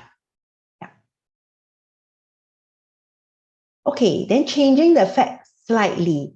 In this case, the India company actually offers the Singapore branch the option to pay $1,000 a month to have the flexibility to reproduce and share the software to related parties. And the Singapore branch decided to exercise this option and then make the payment for the license fee on 1st June 2022. So in this case, is there withholding tax on the monthly license fee paid by the Singapore branch to the India company? Let me launch the poll.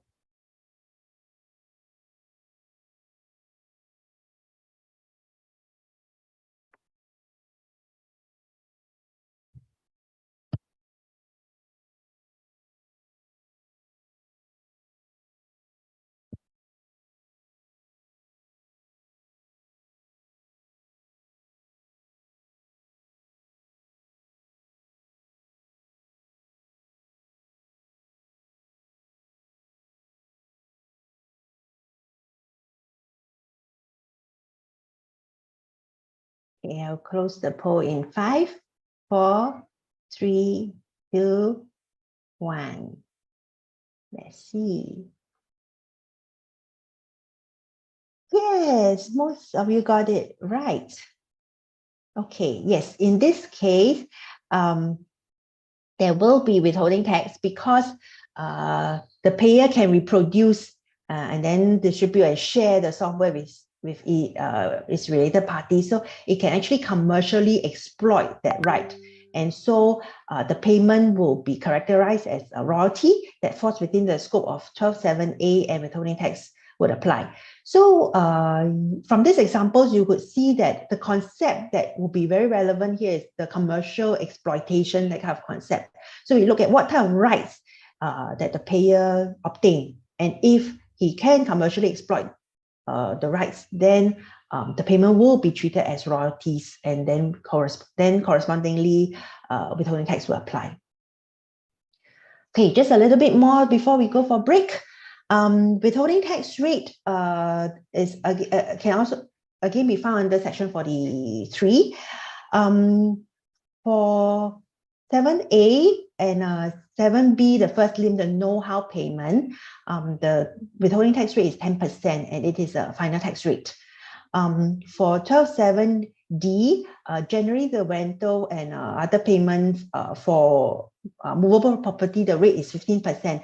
But for aircraft and ship, there are certain concessionary tax treatment because of the promotion of some activities in this area. And again, if the payee or the person deriving the income, right, actually derive it in respect of a business or trade or a PE that's in Singapore, then in that case, the final withholding tax will not apply, and that non-resident person who has a business in Singapore will have to then report the income in its return and also be able to claim expenses and be taxed at the prevailing corporate tax rate. Okay, but for 7B, the second limb, which is the service, the show how payment and management fee under 7C, there's no final withholding tax that's being applied on these two nature of payments. So where withholding tax applies, then it would be on the prevailing corporate tax rate. Yeah, but because it is not a final tax, so again, if the non-resident wants to claim expenses then it can ask for a return and then file its accounts with IRAS so that we can examine the case and subject the net income to tax at the prevailing corporate tax rate. Okay, so last poll question before the break. So assuming it's the same facts. So the Indian company offered Singapore branch the option to pay 1,000 per month to be able to reproduce and share the software. And the Singapore branch decides to take on this option and pay the license fee. And just now we know that this license fee would be subject to withholding tax. Then what is the amount of withholding tax due to IRAS?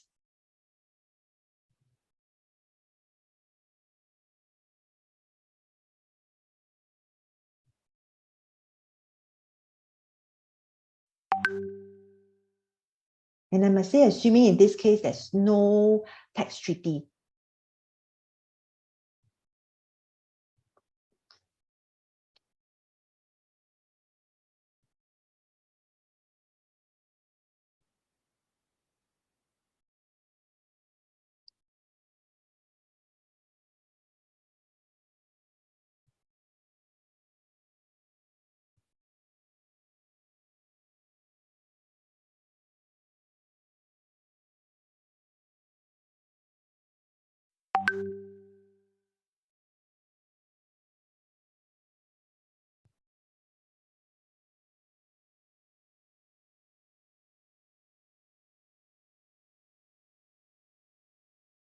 Okay, I will end the poll in 5, 4, 3, 2, 1.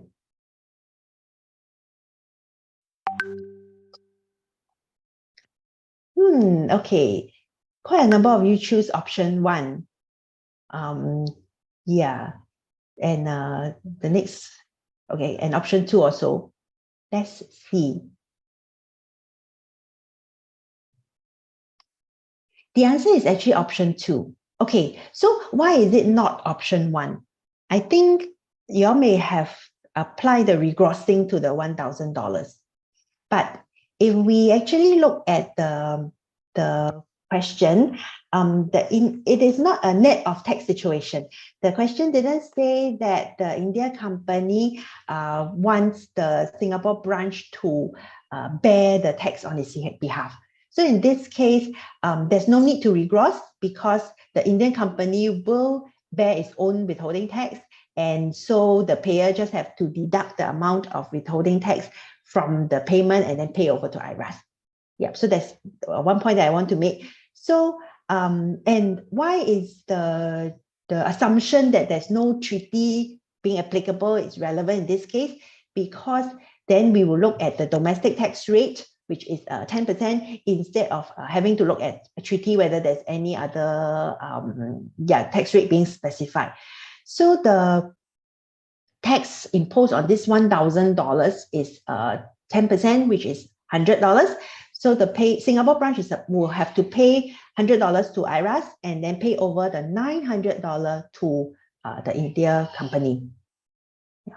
If I change the fact of the question a little bit to say that, the India company requires the $1,000 to be net of tax, then the regrossing is right. Yeah, but in this case, it is not the requirement. Okay, one last slide before break. There is for Singapore branches of non-resident companies, right? In the earlier slide, we talked about the resident status, and sometimes. Oh, sorry. Okay, there's a question in the chat. Let me see. Do we need to remember the percentage of withholding tax for each nature? Yes, you will need to. Okay. QC, okay, let me see. Another question on poll 3C answer. Okay, let me launch the poll again.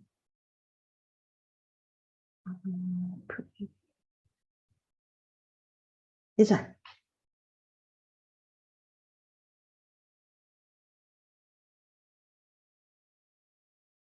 But back to the question on the withholding tax rate. So it is actually, don't worry too much because basically interest, the domestic tax rate is 15%. Royalty and know-how payment will be 10%. And show how management fee is 17%.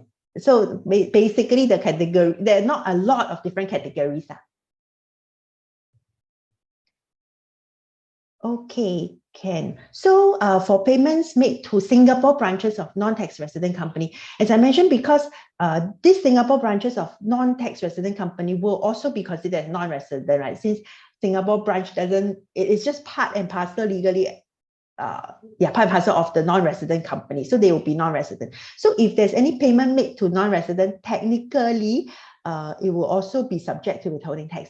But MIF actually have agreed to give a waiver to all payments made to Singapore branches of non-resident companies.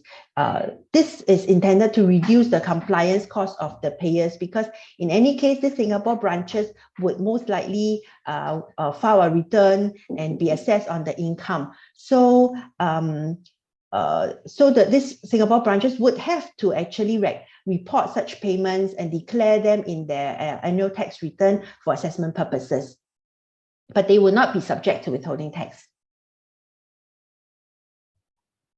Okay, thank you so much for sitting through 2 hours. I think you all deserve a break. So let's have a 20-minute break and we will come back at maybe 11:20. Yeah, so take a good break before we cover the rest of the slides. Eunice, could you help me create a timer for 20 minutes, please? Thank you. So yeah, take a break.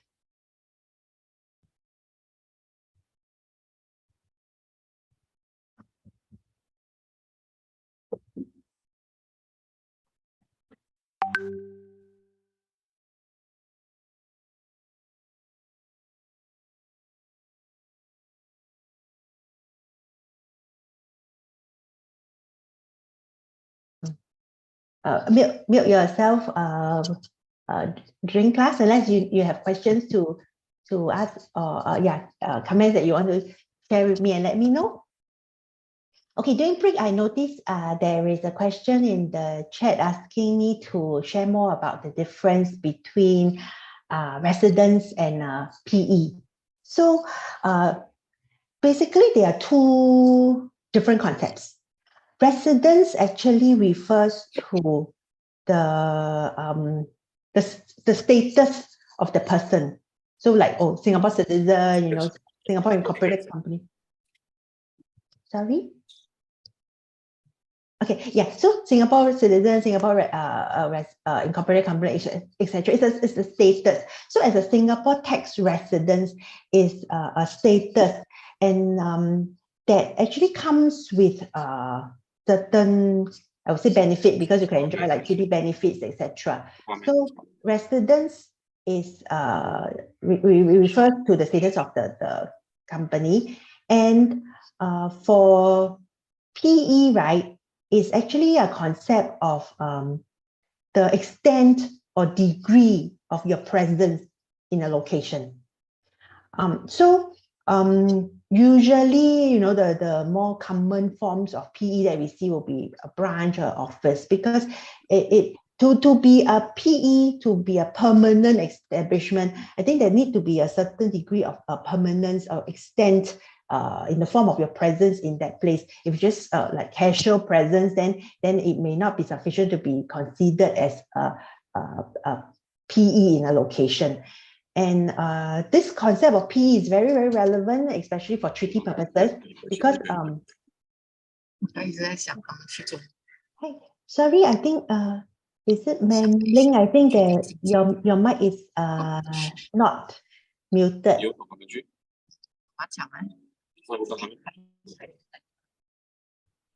Okay, let me see if I can do anything about it. Okay, sorry. Okay, can. Yeah, so so for the purpose of treaty, right, PE concept is very much relevant, and we always talk about PE protection, because if in the context of a treaty, if your presence in a location is not extensive enough to be considered as having a certain degree of permanence, then for the purpose of the treaty, there should be a protection such that you will not be subject to tax in the other location where you don't have a PE. So yeah, the difference between residence and PE is that resident is the status of that entity, that person, and PE is the degree and extent of presence of the person in a location. Hope I have answered that question. So now let's look at withholding tax for treaty purposes. Okay, so Singapore has a very wide network of treaties, and we also call treaties avoidance of double taxation agreements. And as the name implies, it actually performs a function of avoiding double taxation of income earned by a person in one jurisdiction where he may be a resident of another jurisdiction. So because depending on the domestic taxing rules, the resident may actually be taxed in his own resident state, but yet because he derived his income from another state, we call it the source state. So source state also may have right to tax that income.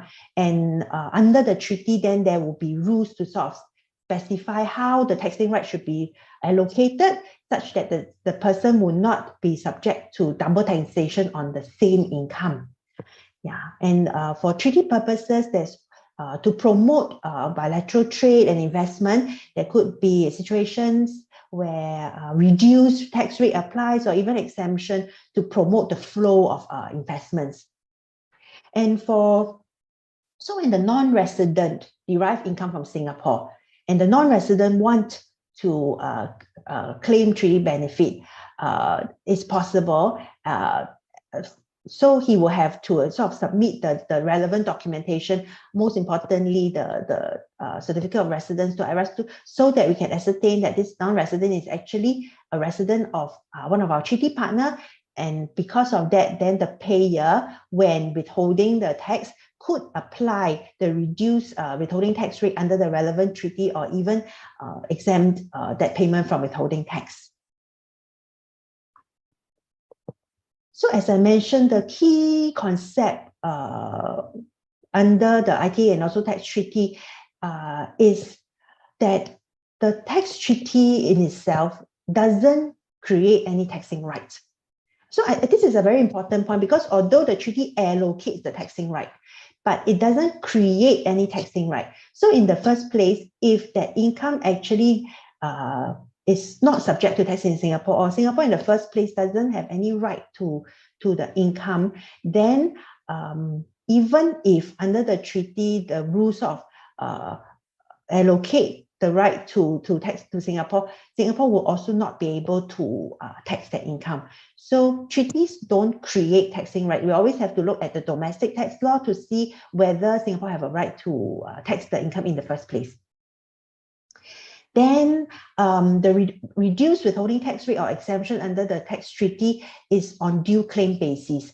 So it means that in the first instance, actually the domestic tax rates and the domestic tax rule will apply unless the local payer or the non-resident actually make a claim for the reduced tax rate or exemption provided under the tax treaty.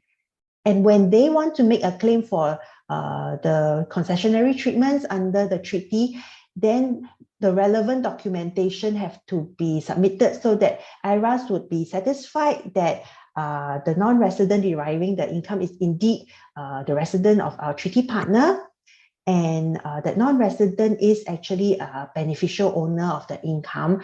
This sometimes depends on the wording of the treaty, but being the beneficial owner means that the person claiming the treaty benefit, right, shouldn't be a conduit or just a pass-through entity, and actually he doesn't really, is not the owner of the income. Yeah, and sometimes, and IRAS will also have to look at the wordings of the treaty itself to determine whether indeed our Singapore taxing right is being restricted under the relevant treaty article, or whether there's actually shared shared taxing rights between us and the source state. So these are some very common example of the provisions seen in the treaty. Article 7 actually covers business profits, and as I mentioned, the concept of PE then comes in relevant because usually the profit of enterprise of contracting state shall be taxable only in that state. So this state, that state here means the resident state. Okay, if we dissect it carefully, the profit of an enterprise of a state shall be taxable only in that state, the resident state, unless that enterprise carries on business in the other contracting state in through a PE situated therein. So the other contracting state would be the source state, the state where the PE is. And you notice that here the word PE is used because really the degree of presence in that state must be of certain degree of permanence and extent such that it's considered to be a PE. So if there is a PE, then the profits that is attributable to the PE in accordance with the provisions in the treaty may be taxed in that source state. Yeah. So in this case, generally we sometimes say, okay, yeah, no PE, no tax, because basically if your presence in that state doesn't amount to a PE, then the source state shouldn't tax you. But if your presence there is significant enough to be considered as a PE, then yes, the source states can tax, but only to the extent that the income is attributable to the operations of that PE. Okay, that is the concept under Article 7, business profit. Then for interest and royalty under Article 11 and 12, sometimes it's about shared taxing right between the resident state and the source state. As I mentioned just now, treaty can allocate the taxing right, and they may sometimes decide that, okay, there should be a sharing of this the taxing right. And if it happens, the provision usually will say that, for example, interest arising in a contracting state. So that means it is arising in the source state, right? Because it arises from that state, paid to a resident of the other contracting state. So this is the resident state, may be taxed in the other state. So the treaty, the interest that arises in the source state may be taxed in the resident state too. However, paragraph 2 mentioned that such interest may also be taxed in the state in which it arises according to the law of that state. But if the beneficial owner of the interest is a resident of the other state, the tax so charged shall not exceed X% of the income. So what paragraph 2 does is to limit how much the source state can tax. Yeah, so if we look at paragraph 1, yes, interest arising in the source state may be taxed in resident state. So both of them have right to tax. But 2 will say that, yes, so when that person, deriving the interest, is beneficial owner and he is the resident of the resident state, then the source state will limit its taxation on that income to only X% of the gross amount.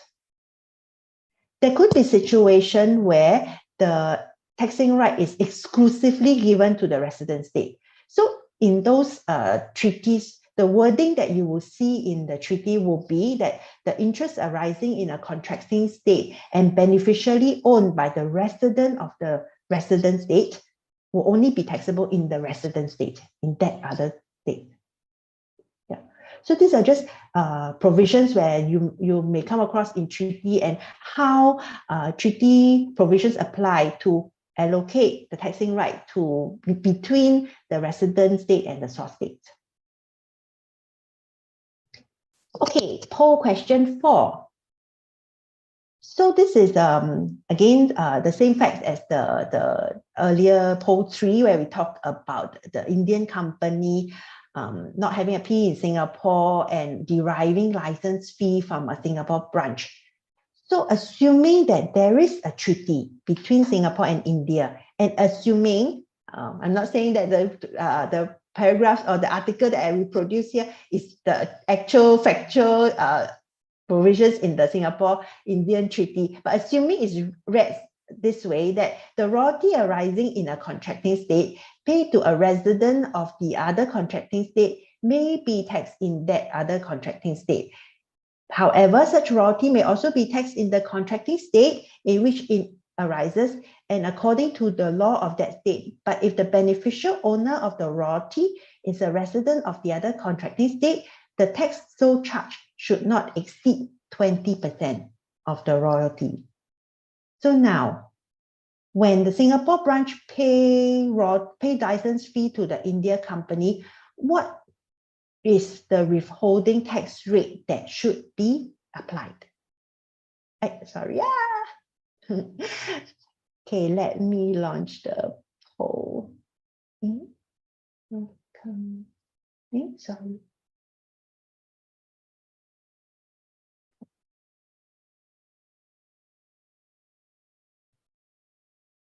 What should be the tax rate to be applied in this context?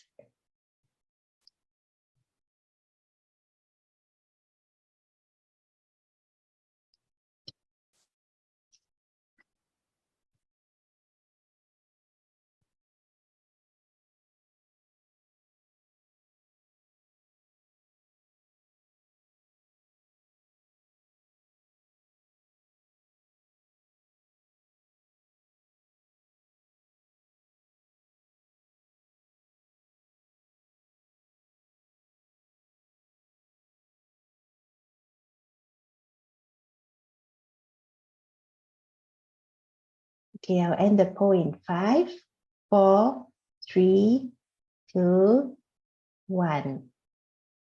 Let's see. Okay, most of you choose 10%. which is correct. Yeah. In this case, we know that from post 3B, right, that the India company has a taxable source in Singapore under the ITA. And I also mentioned just now that treaty doesn't create taxing right. So in our domestic law, withholding tax rate on royalty income is 10%.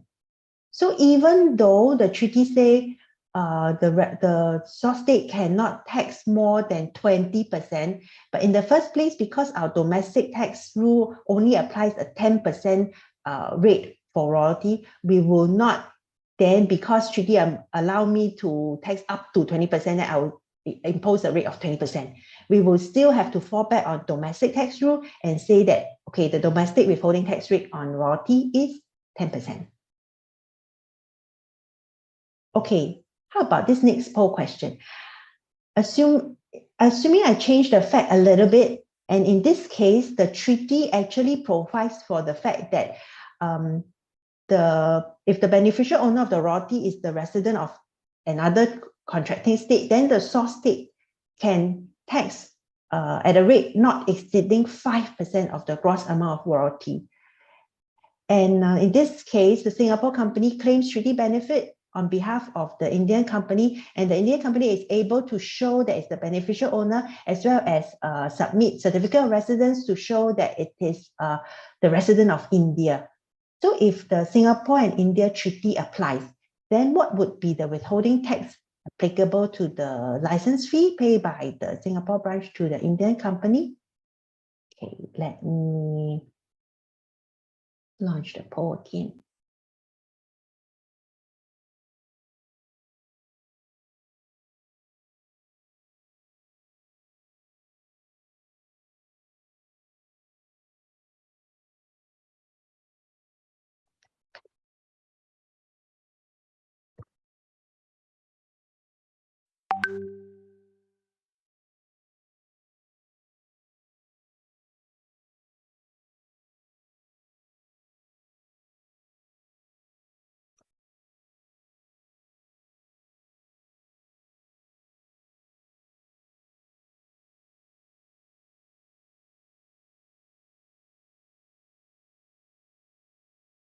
Okay, I will close the poll in 5, 4, 3, 2, 1, and poll and share results. Yeah, most of you choose 5%, which is the correct answer. Yeah, because in this case, if the Indian company qualifies for the treaty benefit, then we can apply the treaty rate, and knowing that our Singapore rate actually allows us to tax up to 10%, but because the treaty limits Singapore's taxing right to 5%, so Singapore will only withhold tax at 5%. Yeah, so that actually summarizes, or there's a main concept of how the domestic tax law and the treaty interacts in the area of withholding tax. Generally, it is really a matter of how the taxing rate is being allocated and looking at what is the reduced treaty rate that is provided for under the treaty, or if there's exemption or exclusive resident taxation, then we will have to apply the treaty provisions accordingly. Okay, the last bit will be on some administrative aspect of withholding tax. For a local payer making payments that falls within the scope of the deemed source rule and the relevant withholding tax provision, then the local payer will have to deduct the withholding tax at the correct rate, and after that e-file with IRAS, providing the details of the identity of the non-resident, the income, and then the withholding tax, their information, e-file the information to IRAS, and also pay the withholding tax to IRAS. And there's a due date for filing and payment, which is 15th of the second month following the date of payment. So for example, if you make a payment on 10th of July 2021, 15th of the second month will be 15 September 2021. Because the first month will be 10th of August, right? The second month will be 10th of September, but the withholding tax is only due on 15th, so it will be 15th of September 2021. And if the non-resident wants to claim for treaty benefits, then at the point of filing after, there need to be a submission of the certificate of residence relating to that non-resident, the resident status to IRAS, so that we can ascertain the resident status and the qualification for the concessionary treatment under the treaty. So from the earlier slide, you will note that the date of payment is actually a relevant concept, because the due date is actually the 15th of the second month following the date of payment, right? So what is the date of payment? And to determine the date of payment, we actually need to look at 3 dates and find the earliest of these 3.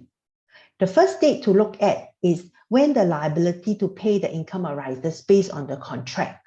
If there's no contract, then we look at the invoice. So this is the contractual date, or the date specified in the contract to be the date where the payment will be due and the payer is liable to make that payment to the non-resident. The second date to look at is when the income is credited to an account of the non-resident or being dealt with or used on his behalf. So sometimes, although the contract may say, oh, you need to make payment on a certain date, but maybe the non-resident say, no, you don't need to pay me, but you maybe credit it into a certain account for me, or help me utilize it in some other ways. That the date where this action is being done is also relevant, and we will see whether it is earlier than actually the date of contractual payment date. If it's earlier, then actually we'll take the earlier of the 2. And the third day that is relevant will be the date of the actual payment. So the actual payment may happen before or after what is required under the contract, but regardless, we will look at the earliest of all these 3 relevant dates. And if the accrual of sometimes for accounting purposes, we may need to make accrual. For example, for example, under the contract, interest is supposed to be paid quarterly. The January, February, March payment you have to pay in March. But for accounting purposes, you may have to, recognize the interest relating to January in the accounts first, like in January. But if it is done merely as an accounting entry, that date is not considered as the date of payment. So accrual that a mere accounting entry will not be taken into account. For more detail, you can refer to the IRAS e-tax guide. I think there are some examples there that provide greater clarity. Okay, and as with all legal obligations and filing obligations, there will be consequences for non-compliance. For any failure to withhold tax, meaning that the payer didn't withhold the tax and didn't pay over the tax to IRAS, then IRAS actually have the power to recover that from the local payer. There will be late payment penalties that is applied as a percentage on the outstanding amount of withholding tax. If the payment is not made over to IRAS after by the 15th of the second month following the date of payment, a penalty of 5% will apply. And for each completed month that the withholding tax remains outstanding, that means after the 3rd month, if it is still not paid, then on top of the 5%, it would be 1% per month until a maximum of 15 months. So the total maximum penalty that could be imposed on a late payment of a withholding tax is 20% of the outstanding amount of withholding tax. That is about payment, but for filing separately, there's also a set of penalties. If you did not give notice to IRAS, that means you didn't file the withholding tax form, there could be penalty of 3 times of the withholding tax payment and fine not more than $10,000 and or imprisonment not more than 3 years upon conviction. And if there are more than three or more convictions, then the imprisonment will not be less than 6 months. So in a way, it's a very serious kind of offense. For the completed month, does it follow the calendar month end or 15th of the following month? It will be still following the 15th of the following month. So because the due date is on the 15th of the second month, so then after that, it will be a completed month that the tax remain outstanding. So we still look at the 15th.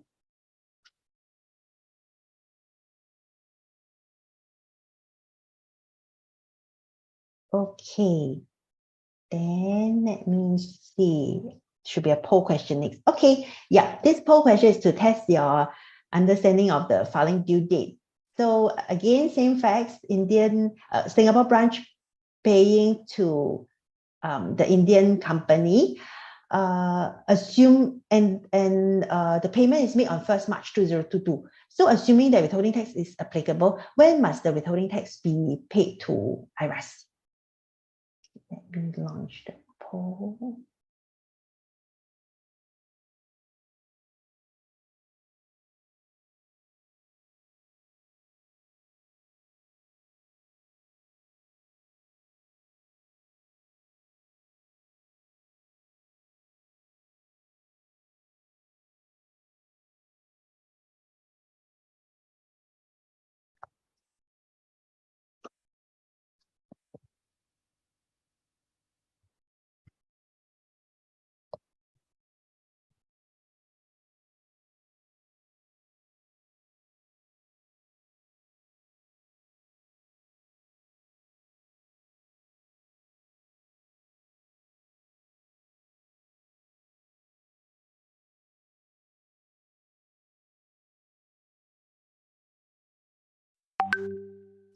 Okay, I'll end the poll in 5, 4, 3, 2, 1.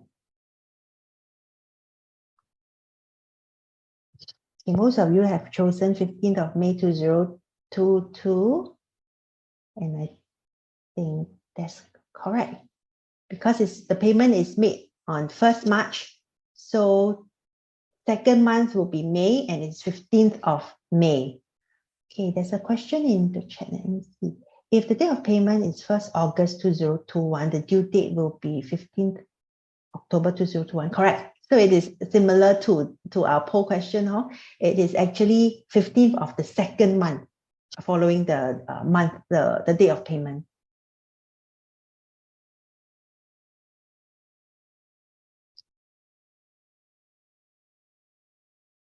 Okay, so now let's work on a case study. Wanted to give you all some time to work on this case study because then you have a few, take it as a practice for your exam and see whether you are able to understand and apply the concepts that we have covered this morning. So let me go through the question first. The first question is regarding residence. So there's this ESCO that is a company incorporated in Singapore, but it has a branch in Malaysia. And the board of directors held a meeting in Singapore. So in this case, would you consider the company a resident of Singapore, and why? The second question is that on 20th October 2022, this ESCO actually borrowed $10,000 from its parent company in Japan, JCO. The purpose of the borrowing is actually to fund its Malaysian branch business operation in Malaysia. So the money is actually used for a business operation outside of Singapore. JCO is a resident of Japan, and JCO does not have any PE in Singapore. So it's really outside of Singapore. And on 20th November 2022, ESCO actually pay interest of $100 to JCO on this borrowing of $10,000. And the Malaysian branch profit was remitted to Singapore at the end of 2022. So the question is there any withholding tax on the interest paid by ESCO to JCO, and why? Okay, and the third question is, assuming that your answer to 2 is yes, meaning that you think withholding tax is applicable on the interest paid by ESCO to JCO, then what is the amount of withholding tax based on the Singapore domestic tax law? And the second question is whether there's the amount of withholding tax will be affected by the DTA between Singapore and Japan. And if so, then what will be the amount of withholding tax under the DTA? And as in further, if the loan agreement actually states that the interest payment $100 is actually a net of tax amount, then what would be the withholding tax payment? And for this purpose, we can assume that the interest article between Singapore and DTA provides that the tax charge should not exceed 10% of the gross amount of interest. Okay, I see a question in the chat. Can I clarify? Slide 52.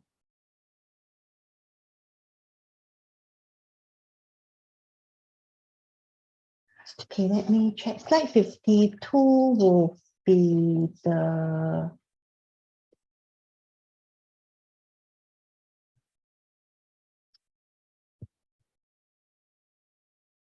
poll question. Oh, okay. Yeah, because in the context of the question, right, 15th January is the date of the contract. But when I mentioned that the contractual date of payment for the purpose of determining the date of payment, right, the contractual date of payment is not necessarily or usually is not the date where the contract is signed. It is the date specified in the contract to be the date of payment. So for example, it could be a case where this contract is signed on 15 January 2022, and it specified that payment of that license fee have to be made on the 1st of every month. So then the contractual date is the 1st of every month, like 1st March, 1st April, and we will use 1st March as the date of payment. And but what happened if although 1st March is the day of payment, but actually maybe 26th February, the Singapore branch already remit the money to India already. So then, because date of the actual payment is 26th February instead of what's required under the contract, which is 1st March, then we will take 26th February as the earlier date, and that is the date of payment for determining when withholding tax due. So if 26th February is the day of payment, then 15th of the second month will become 15th of April.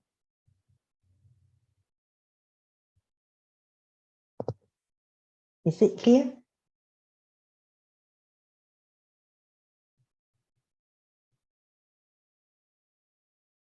Okay, thank you. Can. So let's use, let me see, about 15 minutes. 15 minutes to for you to attempt the question on your own. Then I will go through with you the answer after you have tried to attempt the question on your own. So we will reconvene at 12:10. Okay. Thank you. Yeah. Eunice, maybe a countdown for 15 minutes, please. Thank you so much.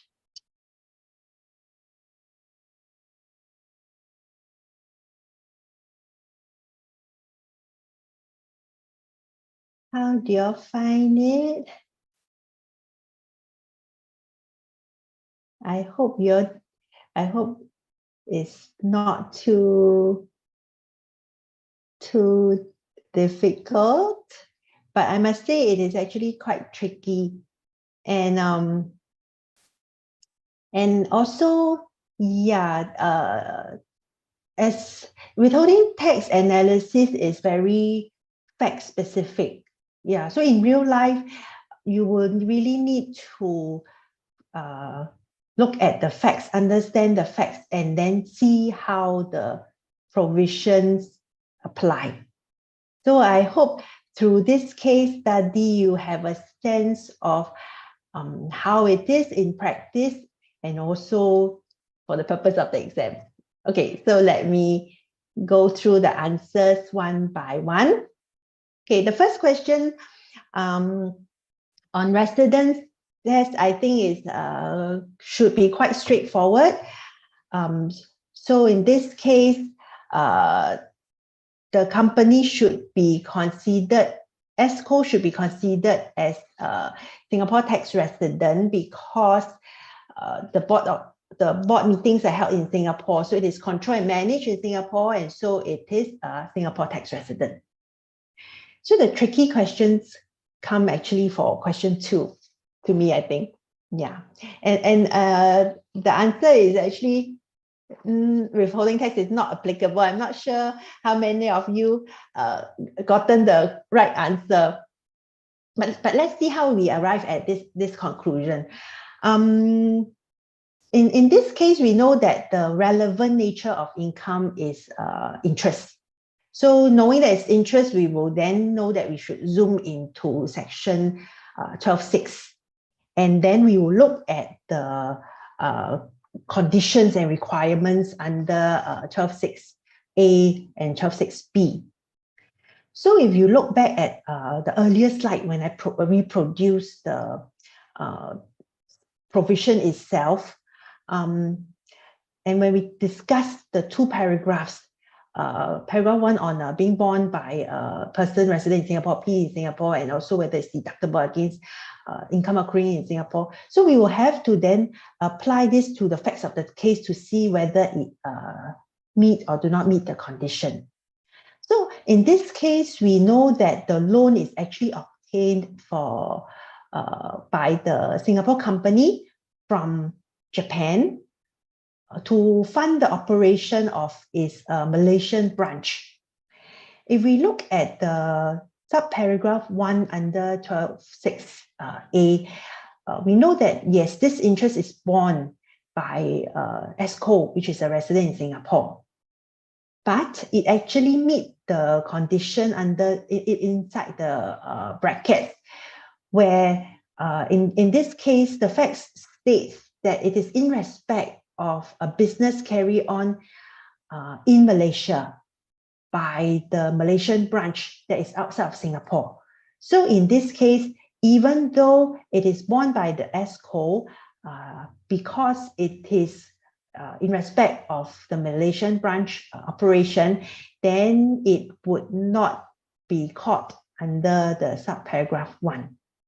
But then it is still not sufficient, because we still need to look at the subparagraph 2 and then paragraph B to see whether it's really outside the scope of section 12.6. So we move on to then consider, then is this interest deductible against income accruing in or derived from Singapore? And based on the facts of the case, we noted that the interest is actually deductible against the Malaysian branch income, because applying the matching concept, this loan is actually used by the Malaysian branch for the Malaysian branch operation. So the deduction should be against the Malaysian branch profit. And although it is being remitted into Singapore, but it is considered as the foreign source income being remitted in Singapore, and it is not considered as the Singapore source income, which we mentioned in an earlier slide is covered under income accruing in or derived from Singapore. So in this case, the interest is not deductible against income accruing in or derived from Singapore, and so it would not fall within paragraph 2. So it is again safe. Okay. Then we need to look at 12.6b then. Is the income derived from a loan where the fund provided by the loan is brought into and used in Singapore? When we look back at the facts of the case, we know that it's mentioned that the the money is used to fund the Malaysian branch operation. So presumably the fund is never brought in or used in Singapore, but actually is bring to Malaysia and used by the Malaysian branch. So again, it would not be caught by 12.6b. So because of that, the interest payment is not caught under 12.6, is not considered deemed source in Singapore, and so withholding tax does not apply. Okay, let me see the question in the chat.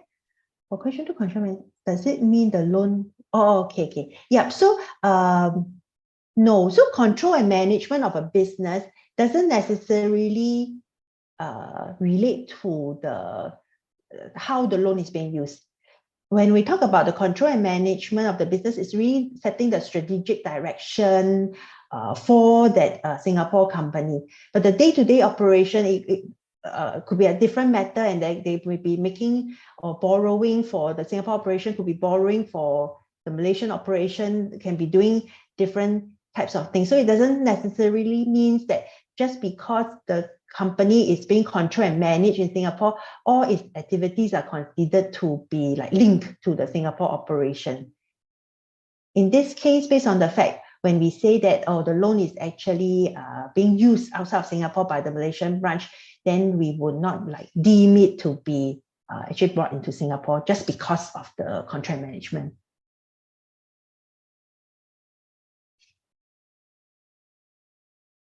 Okay, then for question 3, so because question 2 is no, that's why we have to assume, if it applied, then how would it have applied?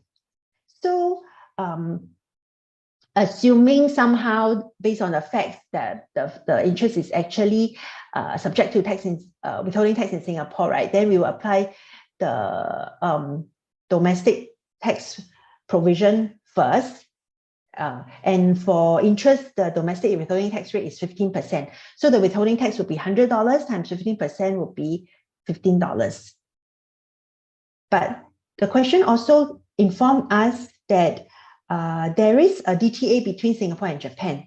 And we can assume that the Japanese and JCO is actually a Japan resident and beneficial owner of the interest, and so could enjoy the treaty benefit.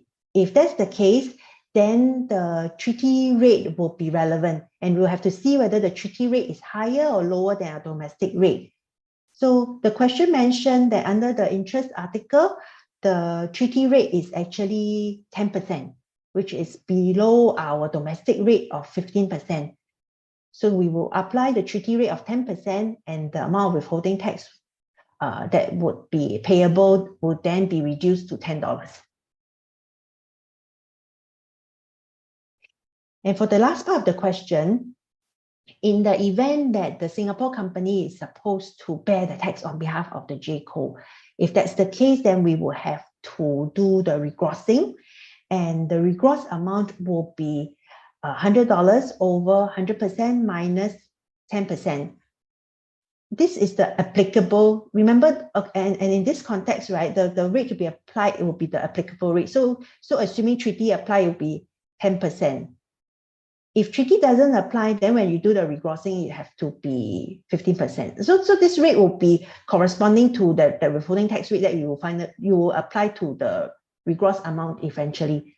Okay, so $100 over 100 minus 10%, it is actually 90%, and the regross amount of interest will be 111.11, and the withholding tax to be paid will be 111.11 times 10%, which is $11.11.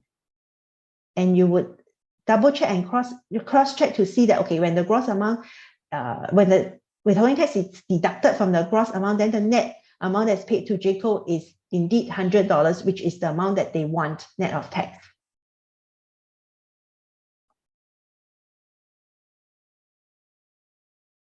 Okay, the question in the chat is, do we use the location to determine whether the loan is brought into or used in Singapore?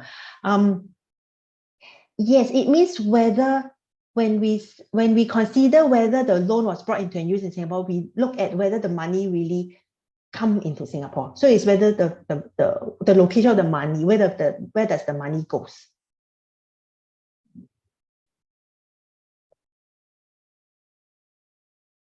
Okay, so that is the end of the case study. Any question relating to the case study?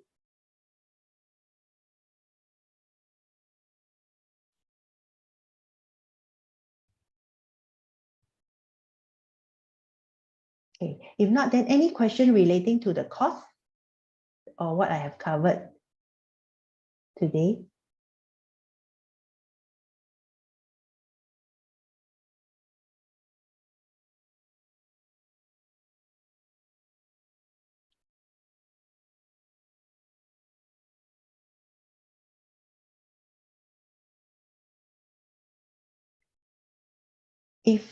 Okay, let me see. We'll be able to share it. For the exam format, it would I know you all will be concerned about the exam. Actually, okay, so for the purpose of the exam, as I mentioned, what would be the concept that would be covered would be based on the set of slides that I went through with you today. The exam questions are a mix of computation question and also this type of Q&A question and answer.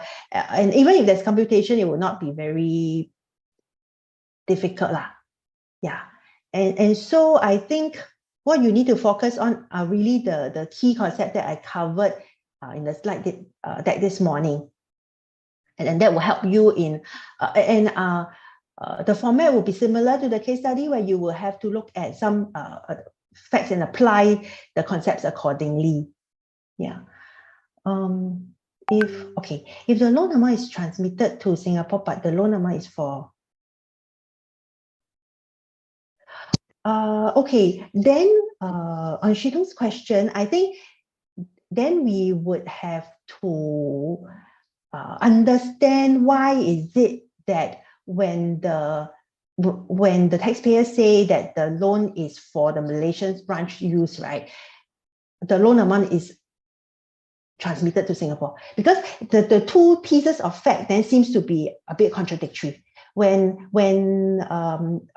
if the taxpayer want to claim that withholding tax doesn't apply because my loan is entirely for the Malaysian branch use, then in my mind, the loan shouldn't come into Singapore, but should actually be sort of transmitted to Malaysia so that the Malaysia branch can use it for its operation.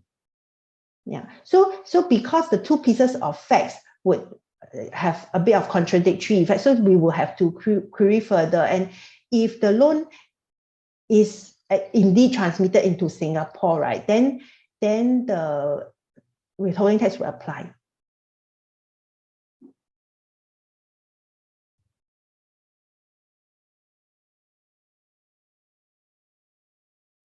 So if it is sent to Singapore and then transmitted to Malaysia, then possible. Then possibly we could argue that actually it is not being used at all in Singapore, and everything from the JCO loan is actually being used by the Malaysia entity, and so that no part of the loan or no part of the interest actually correspond to any of the Singapore operation, and in that case, then withholding tax will not apply. Okay, Xiaofeng mentioned about case study 3A. Case study question 3A.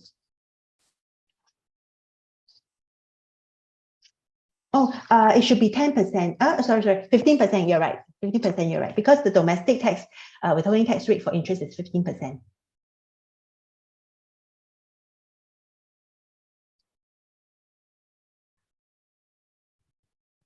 Okay. Any other question? Before we end off, let me do a final poll to see how much you all have gained after this session. So this is end of class 4.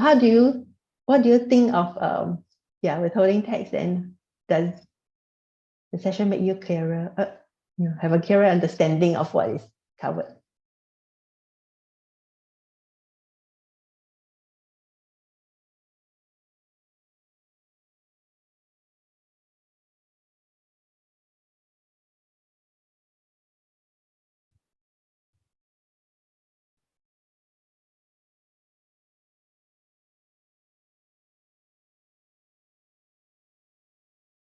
Okay, I'll end the poll in 5, 4, 3, 2, 1.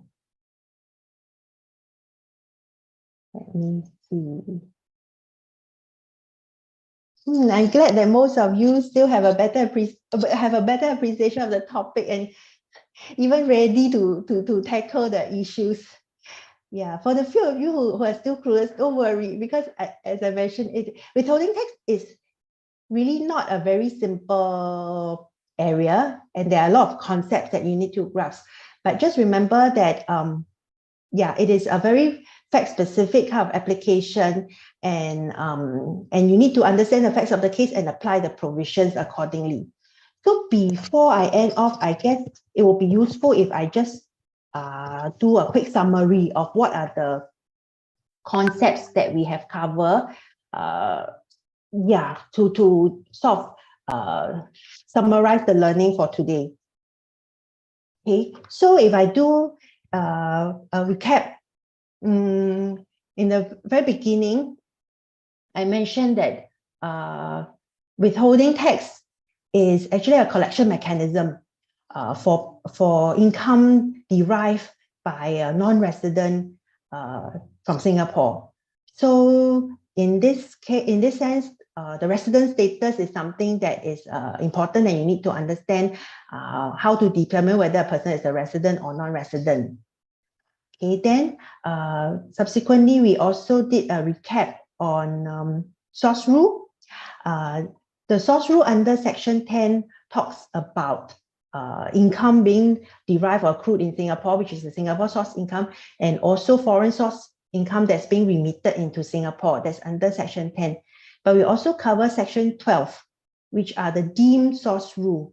And under Section 12, under certain circumstances, then certain interest or royalty payment or rental payment, because of the meeting of those conditions, it will be considered as deemed source in Singapore. So Singapore have a taxing right on those income. And when Singapore have taxing right on those income, and if those income are earned by non-resident, in certain cases, withholding tax will come in to act as the efficient and effective collection mechanism to collect the tax due from all these non-residents. So we talk about what will be the payments that are subject to withholding tax, and we cover specifically Section 12.6 and 12.7 payments. So so there will be conditions for when withholding tax apply. Like when I go through the case study, we talk about whether it's who bears the tax, whether it's deductible or not. So those will be relevant concepts that you have to apply to the facts of the case to determine whether withholding tax apply. And in the first instance, we will apply the domestic tax rate, but we also know through the sharing today that there will be treaty implications. Where treaty applies, there could be reduced withholding tax rate that we need to be mindful of, and we will apply the treaty rate instead. Yeah. Then on top of that, we also cover things relating to the administrative aspect of withholding tax, when to pay, and also the penalty aspect of not complying with the withholding tax obligations. So that sort of summarizes the lesson today. And any other questions?